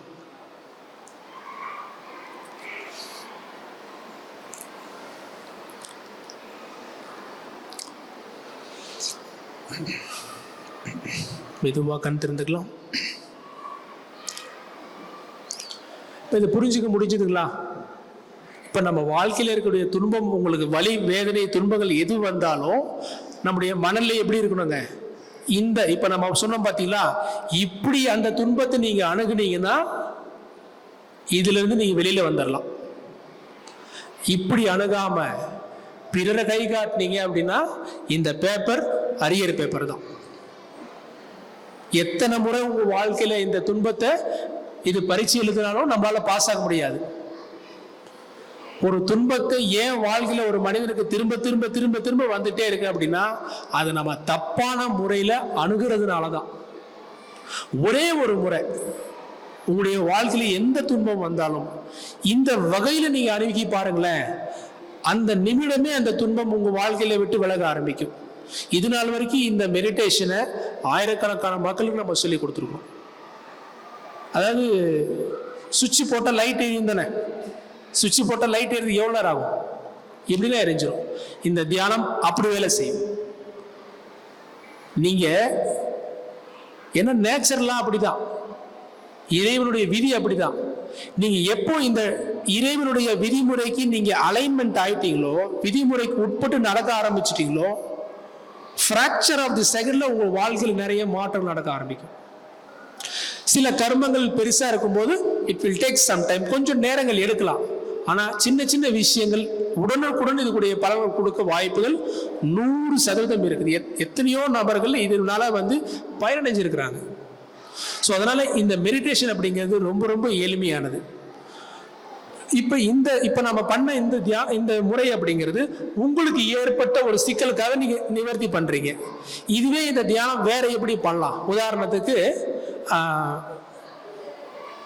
நீங்க வேலை செய்யற அலுவலகத்துல உங்களை 4 பேர் டிஸ்டர்ப் பண்றாங்கன்னு வச்சுக்கிங்க. அது மாமியாரா இருக்கலாம், பாஸா இருக்கலாம், தெரிஞ்சவங்களா இருக்கலாம், சொந்தக்காரர் யாராவது உங்களுக்கு தொந்தரவு பண்றாங்க, அவர் மூலமாக உங்களுக்கு ஒரு துன்பம் நடக்குதுன்னு வச்சுக்கீங்களேன். இப்போ இந்த தியானத்தை நீங்க ஏன்னா அதுதான் நம்ம எல்லாரும் சமாளிச்சுட்டு இருக்கிற பிரச்சனையா இருக்குது. இப்போ இந்த தியானத்தை நம்ம எப்படி பண்ணலாம் அப்படின்னு பாத்தீங்கன்னா சிம்பிள். இப்போ நீங்க இது நீங்க எப்படி பண்ணலாம்னா உங்க வீட்டில் உட்கார்ந்துருந்து பண்றது பெஸ்ட். இல்லைனாலும் நீங்க ஆன் த ஸ்பாட்லயே நீங்க பண்ணிக்கலாம். நீங்க இப்போ உட்கார்ந்துருக்கீங்க, இப்போ அந்த தியானமும் ஒரு நம்ம பண்ணி பார்க்கலாம். இப்போ உங்க இருதயத்துல இருந்து இப்போ யாரோ அந்த 4 பேர் இருப்பாங்க இல்லையா, மாமியாரோ சொந்தக்காரனோ நாமூரோ 4 பேர் இருப்பாங்க இல்லையா, அவங்க கூட நான் கனெக்ட் பண்ணிக்கிட்டேன். நான் அவங்க கூட கனெக்ட் பண்ணிக்கிட்டேன் நினைச்சுக்கிங்க. அவங்க உங்களுடைய அகக்கண்ணில் அவங்களுடைய பார்த்தீங்கன்னா போதும். அகக்கண்ணில் அவங்களுடைய பார்த்து நான் அவங்க கூட கனெக்ட் பண்ணிக்கிட்டே நீங்க நினைச்சுக்கிங்க. அவ்வளவுதான். நினைச்சுக்கிட்டு இறைவனுடைய காலடியில் அதே மாதிரி கண் மூடி இறைவனுடைய காலடியில் உங்களுக்குள்ள ஒரு நெகட்டிவ் கான்வர்சேஷன் இருக்கு தானே, ஒரு சூழ்நிலை ஓடும் தானே, இந்த சூழ்நிலை இறைவனுடைய காலடியில் வச்சிடுறீங்க. இப்ப இவருக்கு எனக்கு ஒரு சின்ன பஞ்சாயத்து ஓடுது, இந்த பஞ்சாயத்துக்கு நான் தான் காரணம், இந்த பஞ்சாயத்தை நான் இறைவனுடைய காலடியில் வச்சுட்டேன் அப்படின்னு நீங்க மனதார அந்த அகக்காட்சி படுத்தி பார்த்துட்டு இந்த 4 வார்த்தை ஐ am sorry, please forgive me, thank you, I love you. இந்த செயலுக்காக நான் வருத்தம் தெரிவிச்சுக்கிறேன், என்னை மன்னிச்சு விடுங்கள், இறைவன் என்னை மன்னித்தமைக்கு நன்றி, நான் இறைவன் நேசிக்கிறேன். இந்த 4 வார்த்தை நாம மனதார இறைவன்கிட்ட சொல்லணும். நம்ம இது யார்கிட்ட சொல்லுங்க? இறைவனிடத்துல நம்ம சொல்லணும். இறைவன்கிட்ட சொல்லும்போது இவன் ரொம்ப டார்ச்சர் பண்றான் டாக்டர் என்ன அப்படின்ற மாதிரி அவன் மேல குற்றச்சாட்டு வைக்க சொல்லக்கூடாது.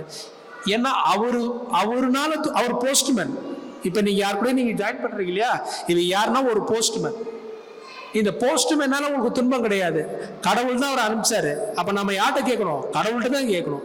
இந்த மாதிரி நீங்க சொல்லிதான் என்ன டார்ச்சர் பண்றாரு தெரியுது, இது நான் பண்ணதான், என்னை மன்னிச்சிருங்க அப்படின்ற அந்த சரணாகதி மலைக்கு நம்ம போயிடணும்.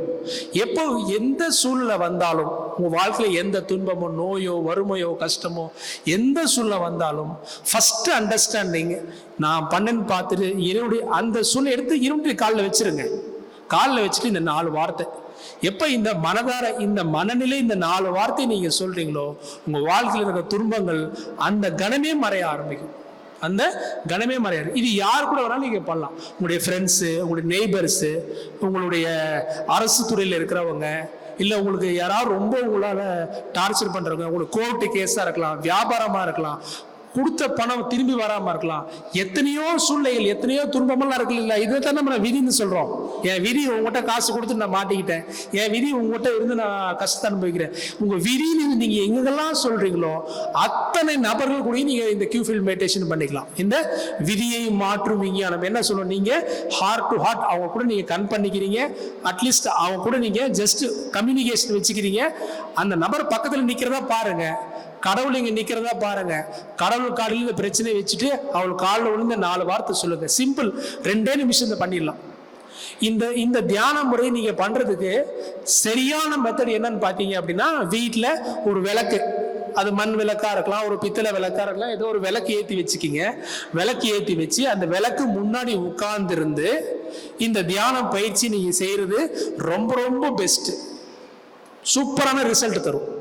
இல்லை எனக்கு அந்த மாதிரி சூழ்நிலை இப்போ அமையல, வண்டி ஓட்டிகிட்டே இருக்கீங்க, அப்பவே கூட நீங்க அது கற்பனை பண்ணி பார்க்கறது தானே, கற்பனை பண்ணி பார்க்கறது தானே. அப்பயே கூட நீங்க அவர் கூட நான் மனசுல நினைச்சுட்டு இறைவனுடைய காலில் வச்சுட்டு அந்த 4 வார்த்தை ஐ am sorry, please forgive me, thank you ஒரு 10 தடவை. இல்லை ஏதோ ஒரு ஆஃபீஸ்ல உட்காந்துருக்கீங்க, இல்லை ஏதோ ஒரு அலுவலகத்தில் உட்காந்துருக்கீங்க, எங்க இருந்தாலும் சரி, எந்த இடத்துல இருந்தாலும் சரி, மாதவிடாய் காலமா இருந்தாலும் சரி, இலை வீட்டில் உட்காந்து இருந்தாலும் சரி, எந்த இடத்துல இருந்தாலும் சரி, இந்த தியானத்துக்கு எந்த தடையுமே கிடையாது. புரியுதா இல்லைங்களா? ஸோ மனதார நீங்க இந்த மன்னிப்பை கோரி நீங்க அந்த இறைவன்ட்ட இந்த 4 வார்த்தையை சொல்லிக்கிறீங்க. எப்ப இந்த மனநிலையோட இந்த விதியை மாற்றும் இந்த விஞ்ஞான தியானத்தை நம்ம பண்றோமோ ஈஸியா உங்களுடைய துன்பத்திலிருந்து நீங்க படிப்படியா வெளியில வந்துட முடியும். இந்த தியானம் அப்படிங்கிறது இது மட்டும் தானா? இது கிடையாது. இது இந்த தியானத்துடைய ஒரே ஒரு பர்சன்டேஜ் தான் நான் இப்போ உங்கள்கிட்ட பேசிட்டு இருக்கிறேன். இதோடைய அடுத்தடுத்து நிறைய விஷயங்கள் இதுல நான் கற்றுக் கொடுக்க தயாராக தான் இருக்கிறேன் உங்களுக்கு. புரியுது இல்லைங்களா? ஸோ இந்த விதியை மாற்றும் இந்த விஞ்ஞான பயிற்சி அப்படிங்கிறது நாம இந்த புரிதலோட மனதில் நம்ம செய்யணுங்க. இப்ப பாருங்க, நம்ம வாழ்க்கையில இந்த நியாயம்னா என்ன, தர்மம்னா என்னன்னு நம்ம பார்த்தோம். இப்போ இந்த உலகத்துல எத்தனை நியாயம் இருக்குதுங்க? இந்த உலகத்துல 800 கோடி மக்கள் இருக்கிறாங்க. 800 கோடி நியாயம் இருக்குது. இப்போ உதாரணத்துக்கு யாரோ ஒருத்தர் ஒரு தவறு பண்ணிடுறாங்கன்னு வச்சுக்கிங்க. யாரோ ஒருத்தர் தவறு பண்ணிட்டாங்க. இந்த தவறு பண்ணிட்டு ஏன்பா இந்த தவறு பண்ணன்னு பார்த்தா அதுக்கு ஒரு காரணம் சொல்லுவோம். பஸ் லேட் ஆயிடுச்சு, அது ஆயிடுச்சு, இது ஆயிடுச்சு, நம்ம ஒரு காரணம் சொல்லுவோம். ஆனா இந்த உலகம் உங்களுடைய நியாயத்தை ஏத்துக்குதா? ஒரு எக்ஸாம்பிளுக்கு போகணும் அப்படின்னா, இப்போ நீங்க ஏதோ ஒரு கார்ல டிரைவ் பண்ணிட்டு இருக்கீங்க, சீட் பெல்ட் போடல, யாரோ உங்களை போலீஸ்காரங்க பிடிச்சிட்டாங்க. ஏன் சீட் பெல்ட் போடல அப்படின்னு சொல்றேன். இல்லைங்க, அவசரத்தில் மறந்து வந்துட்டேன், சீட் பெல்ட் போடலாம்னு நினைச்சிட்டு இருந்தேன், போடாம விட்டுட்டேன் இப்படின்னு நீங்க அந்த கவர்மெண்ட் சர்வெண்ட்டை சொன்னா சரின்னு ஒத்துக்குவாரா? அவரு ஒத்துக்குவாரா? ஹெல்மெட் போடாம ரோட்ல போயிட்டீங்க, போலீஸ்காரர் நிறுத்திட்டாரு, இல்ல அவசரத்துக்கு குழந்தைங்க ஸ்கூல்ல கூட போயிட்டு இருந்தாங்க, அவசரத்தில் மறந்துட்டேன்னு சொன்னா ஃபைன் போடாம விட்டுருவாரான்னு கேட்கிறேன். விட்டுருவாரா? அரசாங்கம் தன் கடமையை செய்கின்ற மாதிரி அந்த அந்த லா படிதான் அவங்க நடந்துக்குவாங்க. அதே மாதிரிதான் நம்ம வாழ்க்கையில எத்தனையோ செயல்கள்ல, எத்தனையோ இடத்துல, எத்தனையோ தவறுகள் நம்ம செஞ்சுட்டு அதுக்கு ஒரு நியாயமான காரணத்தை நம்ம சொல்றோம். ஒரு குற்றவாளி கூண்டில் நிக்கிற ஒருத்தர்கிட்ட போய் ஏப்பா கொலை பண்ண, ஏப்பா இந்த மாதிரி பண்ணேன்னு சொன்னா ஒரு காரணத்தை சொல்லுவோம். ஆமா தானே? ஏன் இந்த தப்பை பண்ணா ஒரு காரணத்தை சொல்லுவான். இந்த காரணத்தை கேட்டா மேபி அது அவருக்கு வாஸ்தவமா இருக்கலாம். பட் அந்த ஜட்ஜி அக்செப்ட் பண்ணுவாரா? அந்த காரணத்தை சொன்னா ஜட்ஜி ஏத்துக்குவாரா? ஜட்ஜி ஒரு காலம் ஏத்துக்க மாட்டாரு. ஒரு காலம் அந்த ஜட்ஜி ஏத்துக்கிட்டாருன்னு வச்சுக்கீங்க, அவருக்கு பேர் நீதிபதினு சொல்லுவீங்களா? சொல்லுவீங்களா? அவருக்கு பேர் நீதிபதி நீங்க சொல்ல மாட்டீங்க. ஏன்னா இந்த உலகத்துல 800 கோடி மக்களுக்கும் ஏதோ ஒரு வேலை செஞ்சுட்டு அந்த வேலைக்கு அவங்க ஒரு நியாயமான காரணத்தை சொல்லுவாங்க. பாத்தீங்களா? இந்த நியாயமான காரணம் தான் இன்னைக்கு உங்களுடைய கர்மாவுக்கு காரணமாகவும் இருக்குது. ஸோ வாழ்க்கையில இந்த உலகமானது நியாயப்படி நடக்கிறது கிடையாது, முழுக்க முழுக்க தர்மப்படி தான் நடக்குது. ஸோ இந்த தர்மம் தான் இந்த உலகத்துல மிகப்பெரிய சக்தியா இருந்து உலகத்தையே இயக்கிட்டு இருக்குது. ஸோ நீங்க இந்த நேச்சர்லா, இந்த தர்மம் அப்படின்ற இந்த பாதையில நீங்க நடக்க ஆரம்பிச்சிட்டீங்க அப்படின்னா உங்க வாழ்க்கை மிக மிக மிக எளிமையான வாழ்க்கையா மாறிடும். நீங்க முழுமையா மனிதனா வாழ்றதுக்கு நிறைய வாய்ப்புகள் இருக்குது. அண்டர்ஸ்டாண்ட் ஆச்சா? புரிஞ்சுக்க முடியுதுங்களா? அது என்ன புரிஞ்சுக்கிட்டே அவர் சொல்லுங்க பாப்போம். சிம்பிளா ஒரே ஒரு விஷயம் சொல்லிடுறேன். உங்க வாழ்க்கையில் எது நடந்தாலும் அந்த அந்த துன்பத்துக்கு யார் காரணங்க? நான் தான் காரணம். சூப்பர். இதை விட பெரிய ஞான உலகத்திலே எதுவுமே கிடையாது. என் வாழ்க்கையில் நடந்துச்சுன்னா நான் தான் காரணம். அதுக்கு தீர்வு என்னங்க? தீர்வு என்னங்க? போஸ்ட்மேனை பிடிச்சி அடிக்கிறது தீர்வா? என்ன பண்ணலாம்? இறைவன் காலத்தில் அந்த கஷ்டத்தை வச்சிடுறீங்க. கஷ்டத்தை வச்சுட்டு எந்த கோரிக்கையும் கிடையாது. இது திருத்தி கொடுங்க, சரி பண்ணி கொடுங்க, எந்த ரிக்வஸ்ட், எந்த ஆலோசனையும் கடவுளை கேட்கணுன்ற, கடவுள்கிட்ட நம்ம சொல்லி தான் அவர் செய்யணுன்ற அறிவு அவருக்கு இருக்குது. அப்படி நாம சொல்லி தான் அவர் செய்யணுமான்னு கேட்கிறேன். நம்மளை விட அவருக்கு நம்மளை பத்தி நல்லாவே தெரியும். ஆமா தானே? ஸோ அவர்கிட்ட போயிட்டு நம்ம கரெக்ஷன் பண்றது, அப்படி பண்ணுங்க, இப்படி பண்ணுங்க, அவரை இப்படி பண்ண சொல்லுங்க, இந்த ஆலோசனையை கடவுளுக்கு வேண்டாம். அவர் நம்ம கிட்ட இருந்து எதிர்பார்க்குற ஒரே விஷயம் ஐ எம் சாரியை தவிர எதுவும் கிடையாது. என்ன பண்ணாங்க? கடவுள் காடல வச்சிருந்தீங்க, I am sorry, please forgive me, thank you, I love you. இந்த 4 வார்த்தை, இந்த 4 வார்த்தை நீங்க கரெக்டா உச்சரிச்சுட்டு, எப்படி உச்சரிக்கிறோம்? விதியேன்னு உச்சரிக்க கூடாது. எப்படி? விதியேன்னு உச்சரிக்காம அந்த மனநிலையில, அந்த மனநிலை தான் ரொம்ப முக்கியம். நம்ம எந்த ஃப்ரீக்வன்சியில் இருக்கிறோமோ அந்த ஃப்ரீக்வன்சி தான் வேலை செய்யும். அந்த மனநிலிருந்து நீங்க இந்த 4 வார்த்தையை உச்சிட்டு வேலை முடிஞ்சது. அண்டர்ஸ்டாண்ட்? சிம்பிளா 2 வார்த்தை சொல்லுங்க பாப்போம் ஒரு முறை. உடைய துன்பத்துக்கு யார் காரணம்? என்ன தீர்வு? கடவுள்கிட்ட மன்னிப்பு. எது வந்தாலும் அவ்வளவுதாங்க விஷயம்.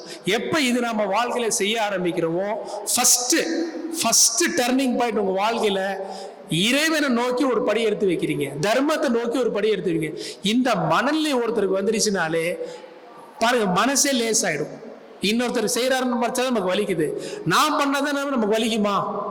இப்போ ஒரு பொருள் போட்டு யாரோ ஒருத்தர் உடைச்சிட்டாங்கன்னு வச்சுக்கிங்க, யாரோ ஒருத்தர் உங்க பொருள் போட்டு உடைச்சிட்டாங்கன்னு வச்சுக்கிங்க, எப்படி கோவம் வரும்? இதே நீங்க உடைச்சிங்க அப்படின்னா, கையில வச்சிருந்தேங்க, அதை தவறி விழுந்துச்சு, உடைஞ்சிருச்சு, எப்படி நேக்கா சொல்லுவோம்? இன்னொருத்தரை பண்ணான்னு பார்த்தா நமக்கு அடிவயத்துல இருந்து கோவம் வரும், நாம பண்ணன்னு பார்த்தா கோவமே வர மாட்டேங்குது. ஸோ நம்ம வாழ்க்கையில் இருக்கிற துன்பத்துக்கு இந்த ஒரு அடிப்படையான விஷயம் முக்கியமான காரணம். வேற ஏதாவது கொஸ்டின் இருக்குதா? ஒருத்தங்க என்ன கேட்டிருக்காங்க அப்படின்னாக்கா, என்னோட துன்பத்துக்கு நான் தான் காரணம், எனக்கு புரியுது. ஆனால் இப்போ சொசைட்டி, இப்போ நான் வந்து ஒரு 30 வருஷமா ஒரு தொழில் செஞ்சிட்டு இருக்கேன், இந்த தொழில் இப்போ நலிஞ்சு போயிடுச்சு, இப்போ வாழ்வாதாரமே ரொம்ப கஷ்டமா இருக்கு, திடீர்னு என்னால் தொழிலும் மாற்றிக்க முடியல, இந்த மாதிரி சூழ்நிலை இருக்கு, எங்களுக்கு என்ன பண்ணுறது? ஃபார் எக்ஸாம்பிள் இங்கே கொல்லாம்பட்டி சுற்றி பார்த்தீங்கன்னா இந்த தறி தொழில், அந்த ஜவுளி தொழில், இதெல்லாம் பார்த்தீங்கன்னா இப்போ ஒரு ரொம்ப டவுனில் இருக்கு. அந்த மாதிரி இருக்கிற மக்களுக்கு நம்ம இந்த தியானத்து மூலியமா ஏதாவது விட இருக்கா அப்படிங்கிற மாதிரி கேள்வி கேட்டு. அப்படி கேள்வி கேட்டிருக்கீங்களா? கேள்வி புரியுதா எல்லாருக்கும்? நீங்க கேட்ட கேள்வியில் என்ன சொல்றாருன்னா, இன்னைக்கு வந்து இங்க எத்தனையோ தொழில் செய்வர்கள் இருக்கீங்க, இன்னைக்கு நம்ம செஞ்சுட்டு இருக்கிற தொழிலானது நலிவடைஞ்சு போயிட்டு இருக்குது. இப்போ எல்லாருக்கும் ஒரு 40 வயசு 45 50 வயசு ஆயிடுச்சு, இந்த காலத்துல போய் நம்ம என்ன தொழிலை கற்றுக்க முடியும் அப்படின்னு ஒரு பெரிய கேள்வி இருக்கு. இருந்தாலும் குடும்பத்தை நடத்தணும் தானே. இப்போ எல்லாருக்கும் இந்த கேள்வி சரளமாக இருக்குது. இப்போ ஒரு காலகட்டத்தில் வந்து பார்த்தீங்க அப்படின்னா, ஒரு துறையில் தொழில் எடுத்துக்கிட்டாங்கன்னு வச்சுக்கோங்க. இப்போ ஒரு எண்ணெய் மில் வச்சுருக்கிறாங்க, ஒரு அரிசி வியாபாரம் பண்ணுறாங்க, ஒரு துணி வியாபாரம் பண்ணுறாங்கன்னா 4 தலைமுறை 5 தலைமுறை செஞ்சுட்டு இருப்பாங்க. ஆமாம் தானே? எங்கள் தாத்தா காலத்துலேருந்து அந்த வியாபாரம் பண்ணுறாங்க, எங்கள் பாட்டம் பூட்ட காலத்துலேருந்து அந்த வியாபாரம் பண்ணுற மாதிரி தொழில்கள் நடந்துட்டு இருந்தது. ஆமாம் தானே? ஆமாம் தானேங்க? இந்த தறி தொழில் எத்தனை வருஷமாக செய்கிறீங்க? பல தலைமுறையை செய்கிறீங்களா? ஒரு 50-60 வருஷத்துக்கு முன்னாடி ஒருத்தரும் என்ன தொழில் செஞ்சாங்கன்னா, தாத்தா என்ன தொழில் செஞ்சாரு, அப்பா என்ன தொழில் செஞ்சாரு, அந்த பையன் அதே தொழில் செஞ்சுட்டு இருந்தாங்க. ஒரு தொழில் 4 தலைமுறை 5 தலைமுறை செய்யற அளவுக்கு இருந்துட்டு இருந்தது. இன்னைக்கு எப்படி இருக்கு தெரியுங்களா? உங்க வாழ்க்கையில ஒரு தொழிலை கற்றுக்கிட்டீங்கன்னா 20 வருஷம் தான் செய்ய முடியும். இதுதான் இன்னையுடைய தர்மம், இன்னையுடைய சூழ்நிலை.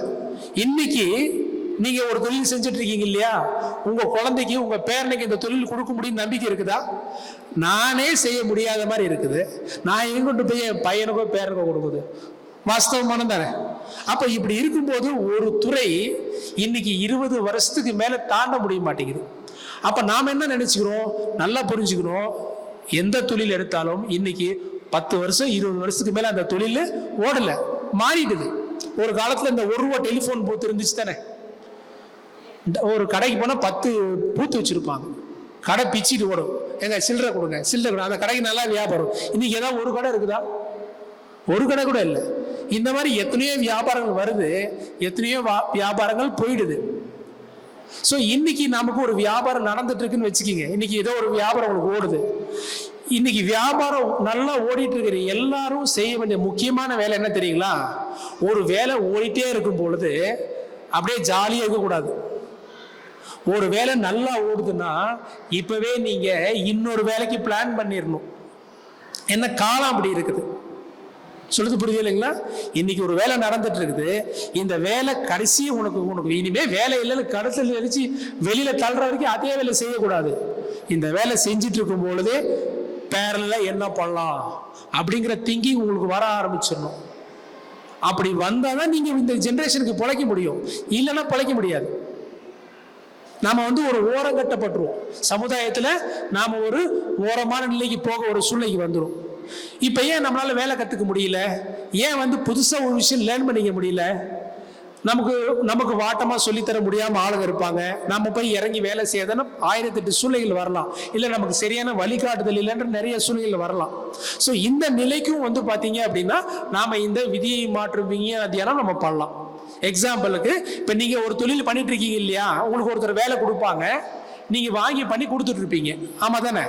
இப்ப நீங்க உங்களுக்கு யார் மூலமாக உங்களுக்கு வருமானம் வருதோ இந்த வருமானத்தை உங்களுக்கு கொடுக்குறாரு பார்த்தீங்களா, இவரை பற்றி நீங்கள் என்ன நினைக்கிறீங்க? பொதுவாக உங்களுக்கு யாரோ ஒருத்தர் தொழில் கொடுப்பாங்க இல்லையா, அவன் முதலாளி சிடுமூஞ்சிக்காரங்க, போனால் நைன்னு பேசுகிறான், காசே கொடுக்க மாட்டேங்கிறான். உங்களுடைய ஓனர் இருப்பார் பார்த்தீங்களா, இவரை பற்றி எத்தனை பேருக்கு நன்றி உணர்வான மனநிலை இருக்குது சொல்லுங்க பார்ப்போம். 10 பேர். யாருக்கெல்லாம் உங்க ஓனரை பார்த்தா கோவம் வருது? ஹார்ட்லி சும்மா கை தூக்குங்க. கோவம் வருது, டென்ஷன் ஆகுது, கடுப்பேற்றுறாரு மயிரலாம் அப்படின்னு சொல்லுவாங்க இல்லையா, அந்த மாதிரிலாம் யாருக்கு தோணுது? ரொம்ப நல்லா பலமா கை தூக்குறாரு. ஸோ உங்களுக்கும் உங்களுடைய தொழில் முதல்ல புரிஞ்சுக்குங்க. உங்களுக்கு இறைவன் கொடுக்குறாரு பார்த்தீங்களா ஏதோ ஒரு நல்லது, அது உங்களுடைய முதலாளியோ பாஸோ அவர் மூலியமாக உங்களுக்கு வந்து சேருது. ஸோ அதனால உங்களுக்கும் உங்களுக்கு தொழில் தர வரக்கூடிய ஒரு நல்ல ஒரு மனநிலை கண்டிப்பாக நீங்கள் மெயின்டைன் பண்ணும். அதனால உங்களுக்கு யார் மூலமாக தொழில் வருதோ, வருமானங்கள் வருதோ, அவர்கிட்ட நீங்க வச்சிருக்கக்கூடிய மனநிலை எதிர்மறையான மனநிலை இல்லாம பார்த்துங்க. திரும்பவும் சொல்றேன், உங்க பாஸ், உங்களுடைய முதலாளி, உங்களுக்கு தொழில் கொடுக்கக்கூடியவர் அப்படி நடந்துக்கல, இறைவன் தான் அவரை அப்படி உங்ககிட்ட பேச சொல்றார். புரிஞ்சிட்டீங்களா? ஸோ இப்போ நீங்க முதலாளியை பகைச்சிக்கிறது எப்படின்னா, கடவுளுடைய தீர்ப்பு பகைக்கிறீங்க, கடவுளுடைய தீர்ப்பு தவறுன்னு சொல்றத மாதிரி பொருள் மாறிப்படுது. அதனால உங்களுடைய தொழில் உங்களுக்கு கொடுக்குறவங்கள்ட்ட நெகட்டிவான மனநிலை வேண்டாம். அதுக்கு பதிலாக அவர் நல்லாடுன்னு சொல்லி கடவுள்கிட்ட போய் அர்ச்சனை பண்ணுங்க. அவருக்காக அந்த விதியை மாற்றும் விஞ்ஞான தியானத்தை நீங்க பண்ணலாம். என்ன பண்ணலாம்? உங்களுக்கு வேலை கொடுக்குற பக்கத்தில் இருக்கிறாரு, கடவுள் காடையில் உங்களுடைய தொழிலை சமர்ப்பிச்சிட்டீங்க. அந்த 4 வார்த்தை, ஐ am sorry, please forgive me, thank you, I love you, இந்த 4 வார்த்தை இப்படி சொல்லும் பொழுது, நான் ஒரு வார்த்தை சொல்ல மறந்துட்டேன், இப்படி சொல்லும் பொழுது 2 விஷயம் நீங்க ஞாபகத்தில் வச்சுக்கணும். முக்கியமா ஃபர்ஸ்ட் விஷயம் என்ன தெரியுங்களா? இந்த மாதிரி மன்னிப்பு கோரும்போது அழுதுகிட்டே மன்னிப்பு கோரக்கூடாது, சந்தோஷமா மன்னிப்பு கோரணும். நீங்க ஹாப்பியா சந்தோஷமான மனநிலை தான் இந்த தியானம் செய்யணும். 2வது, இந்த தியானம் செய்யும் பொழுது நீங்க மன்னிப்பு கோரும் பொழுது இறைவன் உங்களுக்கு ஆசீர்வதிக்கிற மாதிரி ஒரு கற்பனை பண்ணி பார்க்கணும். 2 விஷயம். ஸோ இது முதல் விஷயம் என்ன சொன்ன, இந்த கேள்விகளுக்கு ஒரு வேலை நடந்துகிட்டு இருக்கும் போது இன்னொரு வேலைக்கு நீங்க பிளான் பண்ணிக்கிங்க, நல்லா நடக்கும் போதே. 2வது, உங்களுக்கு தொழில் கொடுக்கக்கூடிய நபர்கிட்ட எதிர்மறையான எண்ணங்கள் வச்சுக்க வேண்டாம். இந்த தியானம் அவரிடத்துலையும் பயன்படுத்துங்க. புரிஞ்சுதா? ஓகே. வேற ஏதாவது கேள்வி இருக்குதா? கேள்வி ஏதாவது? மைக் கொடுங்க அவருக்கு.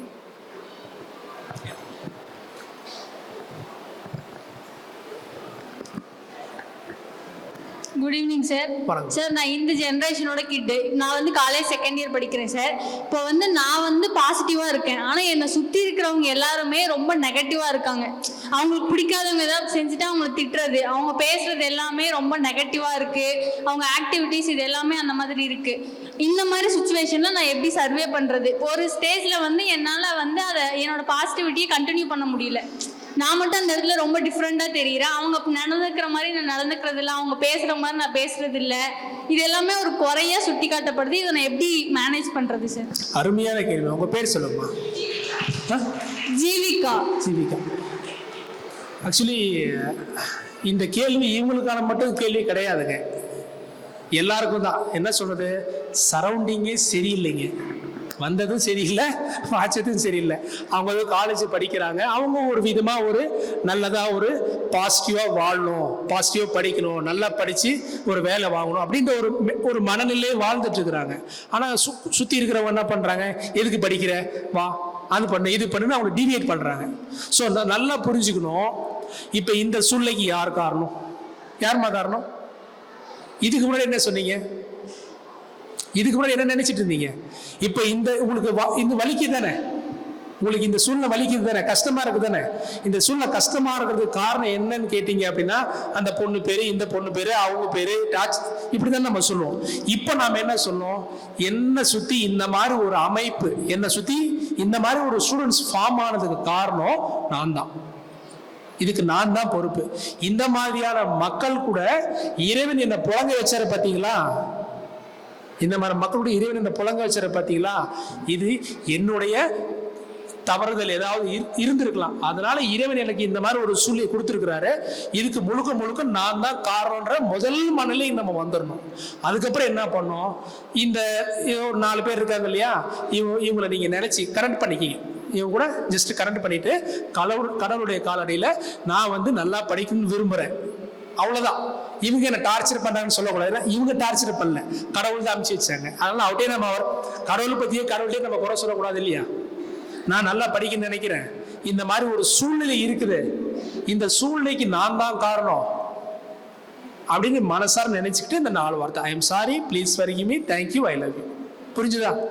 ஸோ எப்போ நீங்க இந்த மென்டாலிட்டிக்குள்ள நீங்க மாறிக்கிறீங்களோ, உங்களுடைய ஃப்ரீக்வன்சியை மாத்திக்கிறீங்களோ, இயல்பாவே ஒண்ணு அவங்க அந்த இடத்த விட்டு போயிடுவாங்க, இல்ல நீங்க அந்த இடத்த விட்டு நல்ல நிலைக்கு போயிடலாம், இல்ல ரூம் மாறுவாங்க. எத்தனையோ இந்த மாதிரியான கேள்வி நான் இது வரைக்கும் 500 கேள்வி கேட்டிருக்கேன், என்கிட்ட கேட்டிருக்கிறாங்க.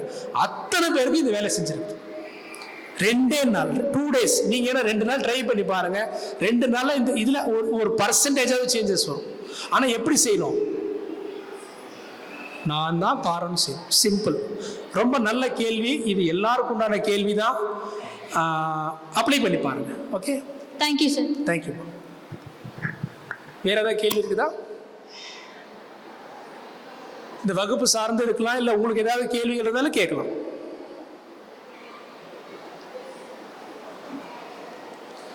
இங்க எழுதி கொடுத்த கேள்வி இருக்குதா?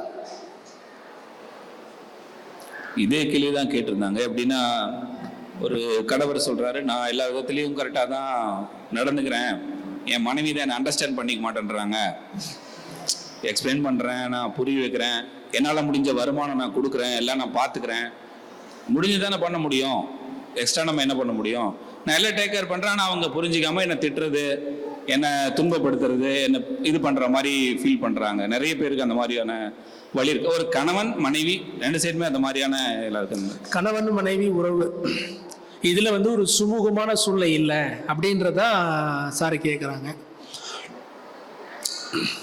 சிம்பிளா சொல்லணும் அப்படின்னா, இந்த போஸ்ட் ஆஃபீஸ்லாம் ஒரு ஹெட் மாஸ்டர் இருப்பார் பார்த்தீங்களா, போஸ்ட் மாஸ்டர் ஒரு ஹெட் மாஸ்டர். அந்த ஹெட் மாஸ்டர் யாருன்னா உங்க ஸ்பௌஸ் தான். அவர் தான் உங்களுடைய கர்மாவை டிப்பிக்கலா உங்களை வந்து சேர்த்தக்கூடிய கரெக்டான போஸ்ட்மேன்.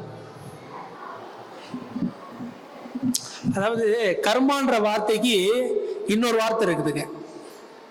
கர்மான்ற வார்த்தைக்கு இன்னொரு வார்த்தை என்ன தெரியுமா? கடன் அர்த்தம். கடன் தான் கர்மாவா மாறிடுச்சு. இப்போ உதாரணத்துக்கு நம்ம யாரோ ஒருத்தர்கிட்ட ஒரு பணத்தை வாங்கிட்டு அவரை ஏமாத்திடுறோம். யார் பார்த்தாங்க? யாரும் எந்த கேள்வி கேட்க முடியாது, ஏமாத்திட்டோம். ஆனா இது வந்து அரசாங்கத்தால ஒன்றும் செய்ய முடியாது, கொடுத்தவராலையும் ஒன்றும் செய்ய முடியாதுன்னு வச்சுக்கிங்க. ஆனா இது ஒருத்தர் பார்த்துட்டு இருக்கிறார். யாருங்க? 5 கேமரா உங்களை பார்த்துட்டு இருக்குது. யார் தெரியுங்களா? பஞ்சபூதம். நிலம், நீர், நெருப்பு, காற்று, இந்த 5 பஞ்சபூதத்துக்கும் மெமரி இருக்கு தெரியுமா உங்களுக்கு? பஞ்சபூதத்துக்கு ஞாபக சக்தி இருக்குன்னு கண்டுபிடிச்சிருக்கிறாங்க. இப்ப தண்ணி, நம்ம குடிக்கிற தண்ணி இருக்குதா இல்லைங்களா, இந்த தண்ணிக்கு வந்து பாத்தீங்க அப்படின்னா மெமரி பவர் இருக்குன்னு ரீசெண்டா கண்டுபிடிச்சிருக்கிறாங்க. இந்த காற்றுக்கு மெமரி பவர் இருக்குது, இந்த ஆகாயத்துக்கு மெமரி பவர் இருக்குது, மண்ணுக்கு ஞாபக சக்தி இருக்குது. அதனாலதான் சொல்லுவாங்க, யாராவது உங்களுக்கு பிடிக்காத ஒரு எதிரி வீட்டுக்கு போனீங்கன்னு வச்சுக்கீங்க, அவன் கையில பச்சை தண்ணி கூட வாங்கி கொடுக்க கூடாதுன்னு சொல்லுவாங்க. அந்த மாதிரி கோபமா இருந்து ஒருத்தர் உங்களுக்கு ஒரு டம்ளர்ல தண்ணி கொடுக்குறாங்கன்னு வச்சுக்கீங்க, அந்த கோபமான மனநிலை அந்த தண்ணி வழியா உங்களுக்கு வந்துருமா. இன்னொன்னு சொல்லுவாங்க, அவன் கூட சேராத, அவன் காத்து பட்டையில உனக்கு ஆபத்தும்பாங்க. ஆமா தானே? காத்திலேயே அந்த அவனுடைய வைப்ரேஷன் வருது. அப்போ இந்த பஞ்சபூதங்களுக்கு என்ன இருக்குங்க? ஞாபக சக்தி இருக்கு. இப்ப நாம இன்னைக்கு வாழ்க்கையில ஒண்ணு அதர்மப்படி நடந்துக்கிட்டோம்னு வச்சுக்கிங்க, இது இன்னைக்கு கவர்மெண்ட் கேள்வி கேட்க தேவையில்லை, பக்கத்து வீட்டுக்கார கேட்க தேவையில்லை, யாரும் கேட்க தேவையில்லை. ஆனா ஒருத்தன் கேள்வி கேட்பான். ஏன்னா 5 கேமரா நம்மளை வாட்ச் பண்ணிட்டே இருக்குது. இந்த 5 கேமராவை வாட்ச் பண்ணிட்டே இருக்கு, எல்லாம் ரெக்கார்ட் பண்ணிட்டே பட்டிருக்குது. இதுதான் அப்படியே கடவுள்கிட்ட போகுது. இந்த மெமரி கார்டு போயிட்டு திரும்ப உங்ககிட்ட வரும். அப்ப வரும்போது எப்படி வரும் அப்படின்னா, நாம என்னென்ன நன்மை பண்ணோமோ இதுக்கு தகுந்த மாதிரி ஒரு நல்ல குடும்ப சூழ்நிலை உருவாகும். என்னென்ன அதர்மம் பண்ணமோ அதுக்கு தகுந்த மாதிரி ஒரு குடும்ப சூழ்நிலை உருவாகும். இன்னைக்கு உங்க வாழ்க்கையில ஏதோ ஒன்று வலிக்குது, ஏதோ ஒரு கணவன் வந்து உங்க பேச்சை கேட்கல, மனைவி உங்க பேச்சை கேட்கல அப்படின்ற ஒரு சூழ்நிலை எல்லார் வீட்லயும் இருக்குது. கணவனை மட்டும் தனியாக கூப்பிட்டுச்சு, என்னங்க பிரச்சனைன்னு கேட்டால் என்னங்க இப்படி எல்லாம் டார்ச்சர் பண்ணுறாங்கன்னு சொல்லுவாங்க. பொண்டாட்டியை கூப்பிட்டு கேட்டால் நீங்கள் வேறங்க, அவர் அதுக்கு மேலம்பாங்க. அப்போ இதுதான் உண்மை. இவர்கிட்ட கேட்டால் இவரும்பாங்க, இவர்கிட்ட கேட்டால் இதும்பாங்க. நான் என்ன சொல்கிறேன், 2 உண்மை இருக்குமா? இப்போ மணி 8:10, இப்போ 8:10 இருக்கும், 9:10 இருக்குமான்னு கேட்குறேன். இருக்க தானே? 2 உண்மை இருக்குமான்னு கேட்குற வாழ்க்கையில். உண்மைன்னு இருந்தால் ஒன்று தான் இருக்க முடியும், பொய் தான் 100 இருக்கும். ஒன்று 2 பேர் சொல்றது உண்மையா இருக்க வாய்ப்பு இல்லை, ஆனால் 2 பேர் சொல்றது பொய்யா இருக்கலாம். ஆமா தானே? 2 பேரும் அவங்க தரப்பு தர்மத்தை சொல்றாங்களா, இல்லை 2 பேரும் அவங்க தரப்பு நியாயத்தை சொல்றாங்களா? அவங்க தரப்பு நியாயத்தை சொல்றாங்க. இந்த நியாயமான 2 கருத்துக்கும் சண்டை. மனைவி இப்படி வாழ்ந்தா நல்லதும்பாங்க, கணவன் இப்படி வாழ்ந்தா நல்லதும்பாங்க. இந்த 2 கருத்துக்கு தான் நம்ம கருத்து வேறுபாடே தவிர வேற எதுவும் கிடையாது. இப்ப நாம என்ன புரிஞ்சுக்கணும், இந்த சயின்ஸை புரிஞ்சுக்கணும். அவங்க 2 பேருக்குள்ள சண்டை ஏதோ ஒரு காரணமா இருக்காது. பொருளாதார பிரச்சனையா இருக்கலாம், ஆரோக்கிய பிரச்சனையா இருக்கலாம், கணவன் மனைவியுடைய மாமியாரமான பிரச்சனையா இருக்கலாம், ஏதோ ஒரு சிக்கல் இருக்கலாம். நீங்க முதல்ல என்ன புரிஞ்சுக்கணும், இன்னைக்கு என் வாழ்க்கையில இந்த மாதிரி நடந்த காரணம் புருஷன் இல்லை, நான் தான். எனக்கு இன்னைக்கு வாழ்க்கையில நடந்த துன்பத்துக்கு நான் பொண்டாட்டி காரணம் நான் தான். இதே இந்த ஒரு அறிவு வந்தா போதும், இந்த ஒரு நாலேஜ், இந்த ஒரு கான்சியஸ்னஸ் நமக்கு வந்துருச்சு அப்படின்னா, முதல்ல என்னுடைய வலிக்கு என்னுடைய ஸ்பௌஸ், என்னுடைய துணைவியார் காரணம் அப்படின்னு நம்ம சொல்ல மாட்டோம். ஆமா தானே? அவங்களால தான் நான் அதான் சொல்றேன், சிம்பிள். அதே திரும்ப அதே வருது, உங்களுக்கு யாரும் நல்லதும் செய்ய முடியாது. பொண்டாட்டியா இருந்தாலும் சரி, புருஷனா இருந்தாலும் சரி. பொண்டாட்டி உங்களுக்கு நல்லதும் செய்ய முடியாது, பொண்டாட்டி உங்களுக்கு கெட்டதும் செய்ய முடியாது. அதேதான் தெளிவா சொன்ன, எல்லாமே அவன் செயல். நீங்க ஒரு விஷயமும் ஒரு செயல்பாடும் ஒரு அணு கூட உங்க மனைவியோ உங்க கணவனோ உங்களுக்கு தீங்கு செய்யறதுக்கு வாய்ப்பு இல்லை. உங்களுக்கு விரிஞ்சிருக்கிறது இல்லை, எல்லாமே நீங்க பண்ணது மட்டும்தான். இந்த அறிவு வந்துருச்சுன்னு வச்சுங்களேன், நம்ம அவங்க மேல குற்றம் சாட்ட மாட்டோம். புரியுது இல்லைங்களா? ஸோ இந்த நாலேஜ் நீங்க கெயின் பண்ணிட்டா போதும். வேற ஏதாவது கேள்வி இருக்குதா? எல்லாம் புரிஞ்சிருக்குதா இல்ல டவுட்டா இருக்குங்களா?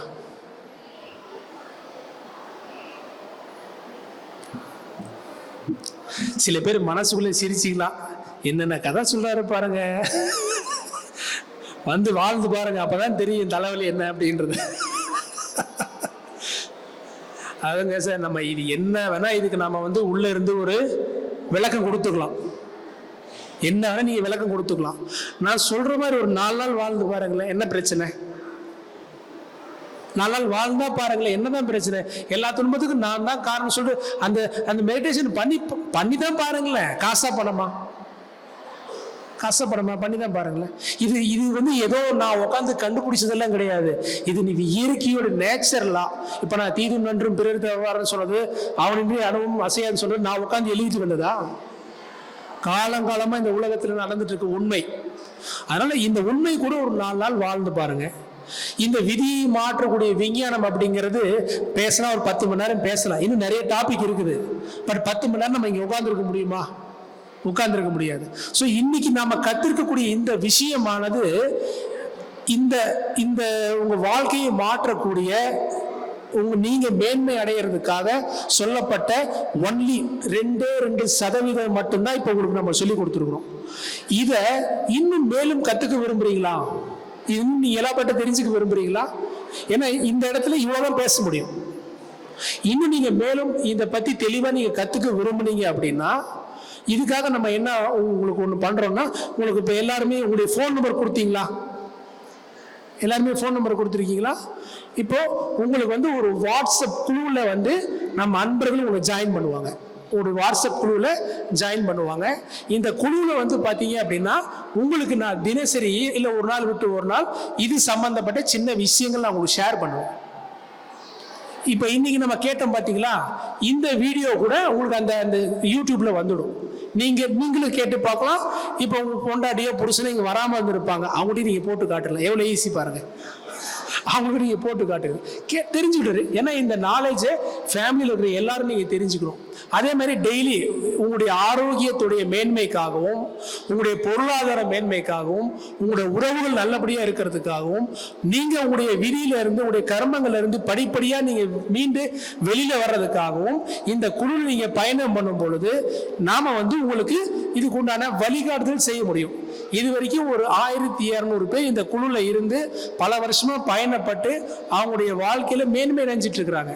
ஸோ இந்த வாய்ப்பு இப்போ உங்களுக்கும் நாம உருவாக்கித்தரோம். ஸோ இந்த குழுவில் ஜாயின் பண்ணிக்கிட்டு நம்ம வேற எதுவும் மெசேஜ் போட தேவையில்லை. உங்களுக்கு என்ன சின்ன சின்ன இன்ஸ்ட்ரக்ஷனோ, ஹெல்த் ரிலேட்டடான விஷயங்களோ, மனசு ரிலேட்டடான விஷயங்களோ, இல்லை அப்பப்போ உங்களுக்கு ஜூம் வழியா, யூடியூப் வழியா சில கிளாஸஸோ நம்ம எடுப்போம். நீங்கள் வீட்டிலே இருந்து கூட நீங்கள் கேட்டுக்கலாம். ஸோ இது ஏன்னா இந்த ஒரு அறிவு, இந்த ஞானம் அப்படிங்கிறது ஒரு நாள் நம்ம கிடைச்சிடாது. இப்போ இங்கேயே உட்காந்துருக்கீங்க, எத்தனையோ பேருக்கு டைம் ஆயிருக்கலாம், வீட்டில் ஃபோன் பண்ணிட்டு இருப்பாங்க, பசி வந்திருக்கும், குழந்தை எழுந்துட்டு இருக்கும். எத்தனை பேரால இன்னைக்கு உட்காந்து கான்சென்ட்ரேஷன் அட்டன் பண்ண முடியுது? வாய்ப்பு கம்மி தானே? ஆமா தானே? சில பேருக்கு தூக்கம் கூட வந்துடுது, சில பேர் டீவியேஷனும் ஆகிறோம். வாஸ்தவம் தான். ஏன்னா நம்முடைய உடல் அமைப்பு அப்படி இருக்குது, தப்பு கிடையாது. நாம ஒரு ஒரு 20,000 ரூபாய் சம்பளத்துக்கு நீங்க ஒரு வேலை வாங்கணும்னு வச்சுக்கீங்க. 20,000 ரூபாய் சம்பளத்துக்கு இன்னைக்கு ஒருத்தர் வேலை வாங்கணும் அப்படின்னா எத்தனை வருஷம் படிக்கணுங்க? எத்தனை வருஷம் படிக்கணும்? 15 வருஷம் படிக்கணும். ஆமா தானே? 15 வருஷம் நீங்க ஒண்ணு கத்துக்கிட்டீங்கன்னா தான் 20,000 ரூபாய் நீங்க சம்பளம் வாங்க முடியும். நம்ம கத்துக்கிற ஒரு விதியை மாற்று விஞ்ஞானம் அப்படிங்கிறது வாழ்க்கையே படிக்கக்கூடிய பாடம். 1 மணி நேரத்துல கத்துக்க முடியுமா? 1 மணி நேரத்துல கத்துக்க முடியாது, புரிஞ்சுக்க முடியாது, ஜீர்ணிக்க முடியாது. ஆனா சில பாயிண்ட் எடுத்துக்கலாம். அந்த சில பாயிண்ட் தான் உங்களுக்கு ஹைலைட் பண்ணி காட்டுறேன். என்னது? நான் தான் காரணம், என்ன மன்னிச்சிருங்க. இந்த 2 வார்த்தையை இப்ப நீங்க ஞாபகத்துல வச்சுக்கீங்க. நீங்க இன்னும் இதுல நிறைய நம்ம இந்த பாதையில நம்ம நிறைய பயணப்பட வேண்டியிருக்கு. நிறைய நம்ம இதுல இந்த ஆன்மீக பாதையில நம்ம பயணப்பட வேண்டியிருக்கு. இந்த பயணப்பட தான் நமக்கு ஒரு மெச்சூரிட்டி வரும். ஒரு 3 to 6 months 1 year நீங்க அப்படியே நம்ம சொல்றது கொஞ்சம் கொஞ்சமா டெய்லி ஒரு வாரத்துக்கு 2 நாள் சின்ன சின்ன தகவல்கள், சின்ன சின்ன விஷயங்கள் நீங்க உள்வாங்க. அப்பதான் உங்களுடைய மனநிலை இயல்பா, இப்ப நான் இங்க உங்களுக்கு தெரிஞ்சிருச்சு, இருந்தாலும் கோபம் வரதுன்னு சொல்ல முடியுமா? இங்க சும்மா முன்னாடி போனா உடனே கோபம் வந்துடும். ஆமா தானே? வாய்ப்பு இருக்கு. ஏன்னா நம்ம ஊறிட்டோம். ஆனா நம்ம இப்படியே இருந்துடலாமல 100% இப்படி நம்ம இருக்கக்கூடாது. நம்ம மாறணும் அப்படின்னா இந்த வாட்ஸ்அப் குழுல நீங்க பயணம் பண்ணும் பொழுது உங்களுடைய டிரான்ஸ்ஃபர்மேஷன், உங்களுடைய மாற்றங்களுக்கு நாம பொறுப்பெடுத்துக்கிறோம். அந்த வகுப்புல, அந்த குரூப்ல என்ன சின்ன சின்ன மெசேஜ் வருதோ உங்களுடைய கன்வீனியன்ட் டைம்ல, உங்களுடைய சௌகரியமான நேரங்கள்ல ஃபாலோ பண்ணுங்க. ஃபாலோ பண்ணி கொஞ்சம் கொஞ்சமா உங்களுடைய மேன்மையான நிலைக்கு வர்றதுக்கு இந்த குழுவானது உங்களுக்கு வழிகாட்டும். பயன்படுத்திக்கலாமா? யார் பயன்படுத்திக்கிறீங்க? ஓ, வெரி குட், சந்தோஷம். இத்தனை பேர் இதுக்கு தயாரா இருக்கீங்க. உங்களுக்கு எல்லாரும் மகிழ்ச்சி. உங்களை இந்த குழுல நம்ம மன மகிழ்ச்சியோட நம்ம வரவேற்கிறோம். ஏன்னா இந்த தத்தாத்திரேயருடைய ஃபவுண்டேஷனுடைய நோக்கமே இதுதாங்க. நீங்க இப்போ மனிதனா இருக்கீங்க, இந்த நிலையில இருந்து அடுத்த நிலைக்கு நகரணும். முதல்ல நம்ம ஒரு ஹாப்பியான நிலைக்கு வரணும். இன்னைக்கு இந்த பிரபஞ்சத்துக்கு எத்தனையோ விதிமுறைகள் இருக்குது. அத்தனை விதிமுறை இங்க நம்ம பார்க்கல, 1 2 தான் பார்த்துருக்கு. நீ எத்தனையோ நேச்சுரலா இருக்குது. 1 by 1 நம்ம சௌகரியப்பட்ட நேரத்துல நம்ம ஒரு டெய்லி ஒரு 5 நிமிஷம் அந்த வாட்ஸ்அப்ல என்ன வருது அப்படிங்கிறத பார்த்தீங்க அப்படின்னா, அது சின்ன சின்ன விஷயத்தை நீங்க செயல்படுத்தினீங்க அப்படின்னாலே உங்க வாழ்க்கையில நீங்க மிகப்பெரிய நிலைக்கு நீ அடையலாம். இதனால மறுபடியும் சொல்றேன், இந்த குழு நீங்க பயணப்படுறதுனால உங்களுடைய ஆரோக்கியம், உங்களுடைய பொருளாதாரம், உங்களுடைய குடும்ப உறவு, உங்களுடைய பித்ரு சாபமா இருந்தா கூட இந்த குழுல உங்களுக்கு வரக்கூடிய இன்ஸ்ட்ரக்ஷனை வச்சு, நீங்க அதில் சொல்லக்கூடிய விஷயங்களை வச்சு நீங்க 100% வெளியில வர முடியும். இது வரைக்கும் எத்தனையோ பேருக்கு இந்த வழிகாட்டுதல் நடந்திருக்குது. ஸோ ஃபாலோ பண்ணிக்கலாமா? ஓகே, மகிழ்ச்சி. இப்போ இன்னும் கர்ப்பிணி பெண்கள் வந்துட்டாங்களா? ஒருத்தர் சரி, பரவாயில்ல. இப்போ எக்ஸ்பீரியன்ஸ் யாராவது ஷேர் பண்ணுறாங்களா? யாராவது இந்த வகுப்பு பற்றி ஏதாவது நீங்கள் சொல்ல விரும்புறீங்களா? ஏதாவது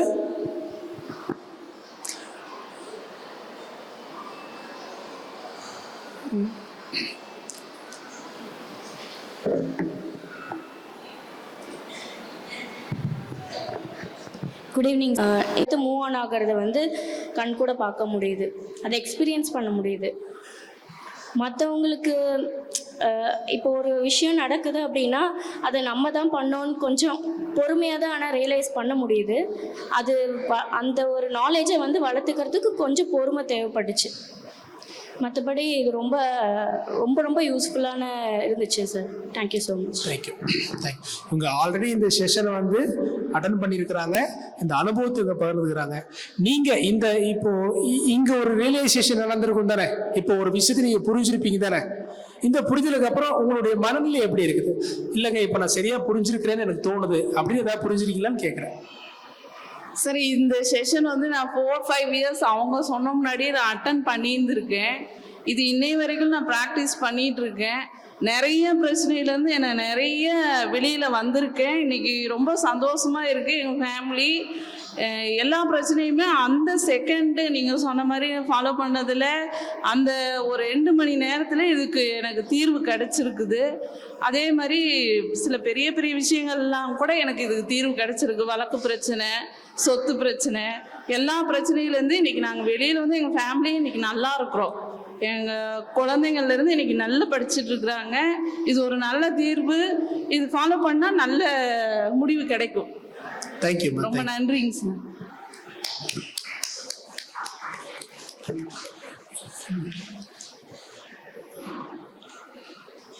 அதான் பித்ரு வழிபாடுன்னு சொல்லி சார் போன வருஷம் சொல்லியிருந்தாரு. பித்ரு வழிபாடுங்கிறது வந்து நம்ம மூதாதையாருடைய பாவம் புண்ணியம் எல்லாமே இருக்குது. அதுக்கு வந்து வழிமுறைகள் வந்து சொன்னாரு. நான் இப்போ வந்து அதான் சொன்னாருன்னு அதை வந்து அசால்ட்டாக எடுத்துகிட்டு இருந்தேன். இப்போ ஒரு 4-5 மாசமா பண்ணிட்டு இருக்கேன். பண்ணதுனால எனக்கு வந்து ஒரு மனசு நிம்மதி இருக்குது. அதே மாதிரி ஒரு செயல்முறைகளில் வந்து தைரியம் இருக்கு. தைரியம்னா என் பெரியவங்க ஒன்று என்ன பாவம் பண்ணாங்களோ நம்ம வந்து இப்படி இருக்கிறோம் அப்படின்னு சொல்லி நினைச்சதை வந்து இப்போ வந்து சார் சொன்ன வார்த்தையை வச்சு நான் அனுபவ ரீதியா மூதாதையர் பாவம் பண்ணல, அவங்க வந்து சந்தோஷமா இருக்கணும், அவங்க வந்து அவங்க ஆன்மானா நிம்மதியா இருக்கணும் அப்படின்னு நம்ம பகவான் வேண்டணும். நம்ம மூதாதையர்லாம் நல்லா சந்தோஷமா இருந்தால்தான் அவங்க வந்து சந்தோஷமா அவங்க பகவானுடைய திருவடிக்கு போவாங்க. அதனால நம்ம மூதாதையாரை வந்து நீங்க வேண்டுங்க.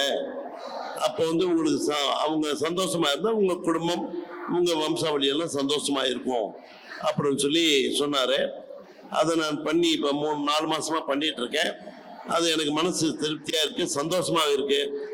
இது வந்து அவர் சொன்னது வந்து ஆக்சுவலா நான் போன வருஷம் இதே இந்த இடத்துல வந்து நான் கேட்டேன்.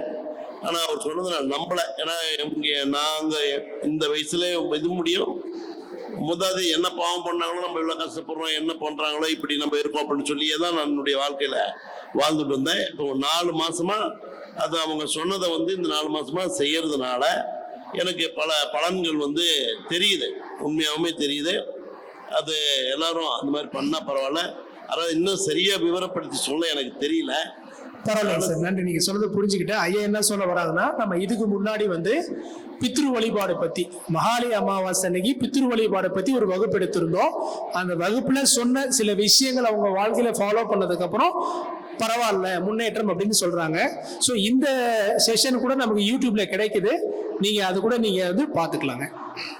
சரி, இப்போ இந்த நிகழ்ச்சியுடைய இறுதி தருவாயில இருக்கிறோம்.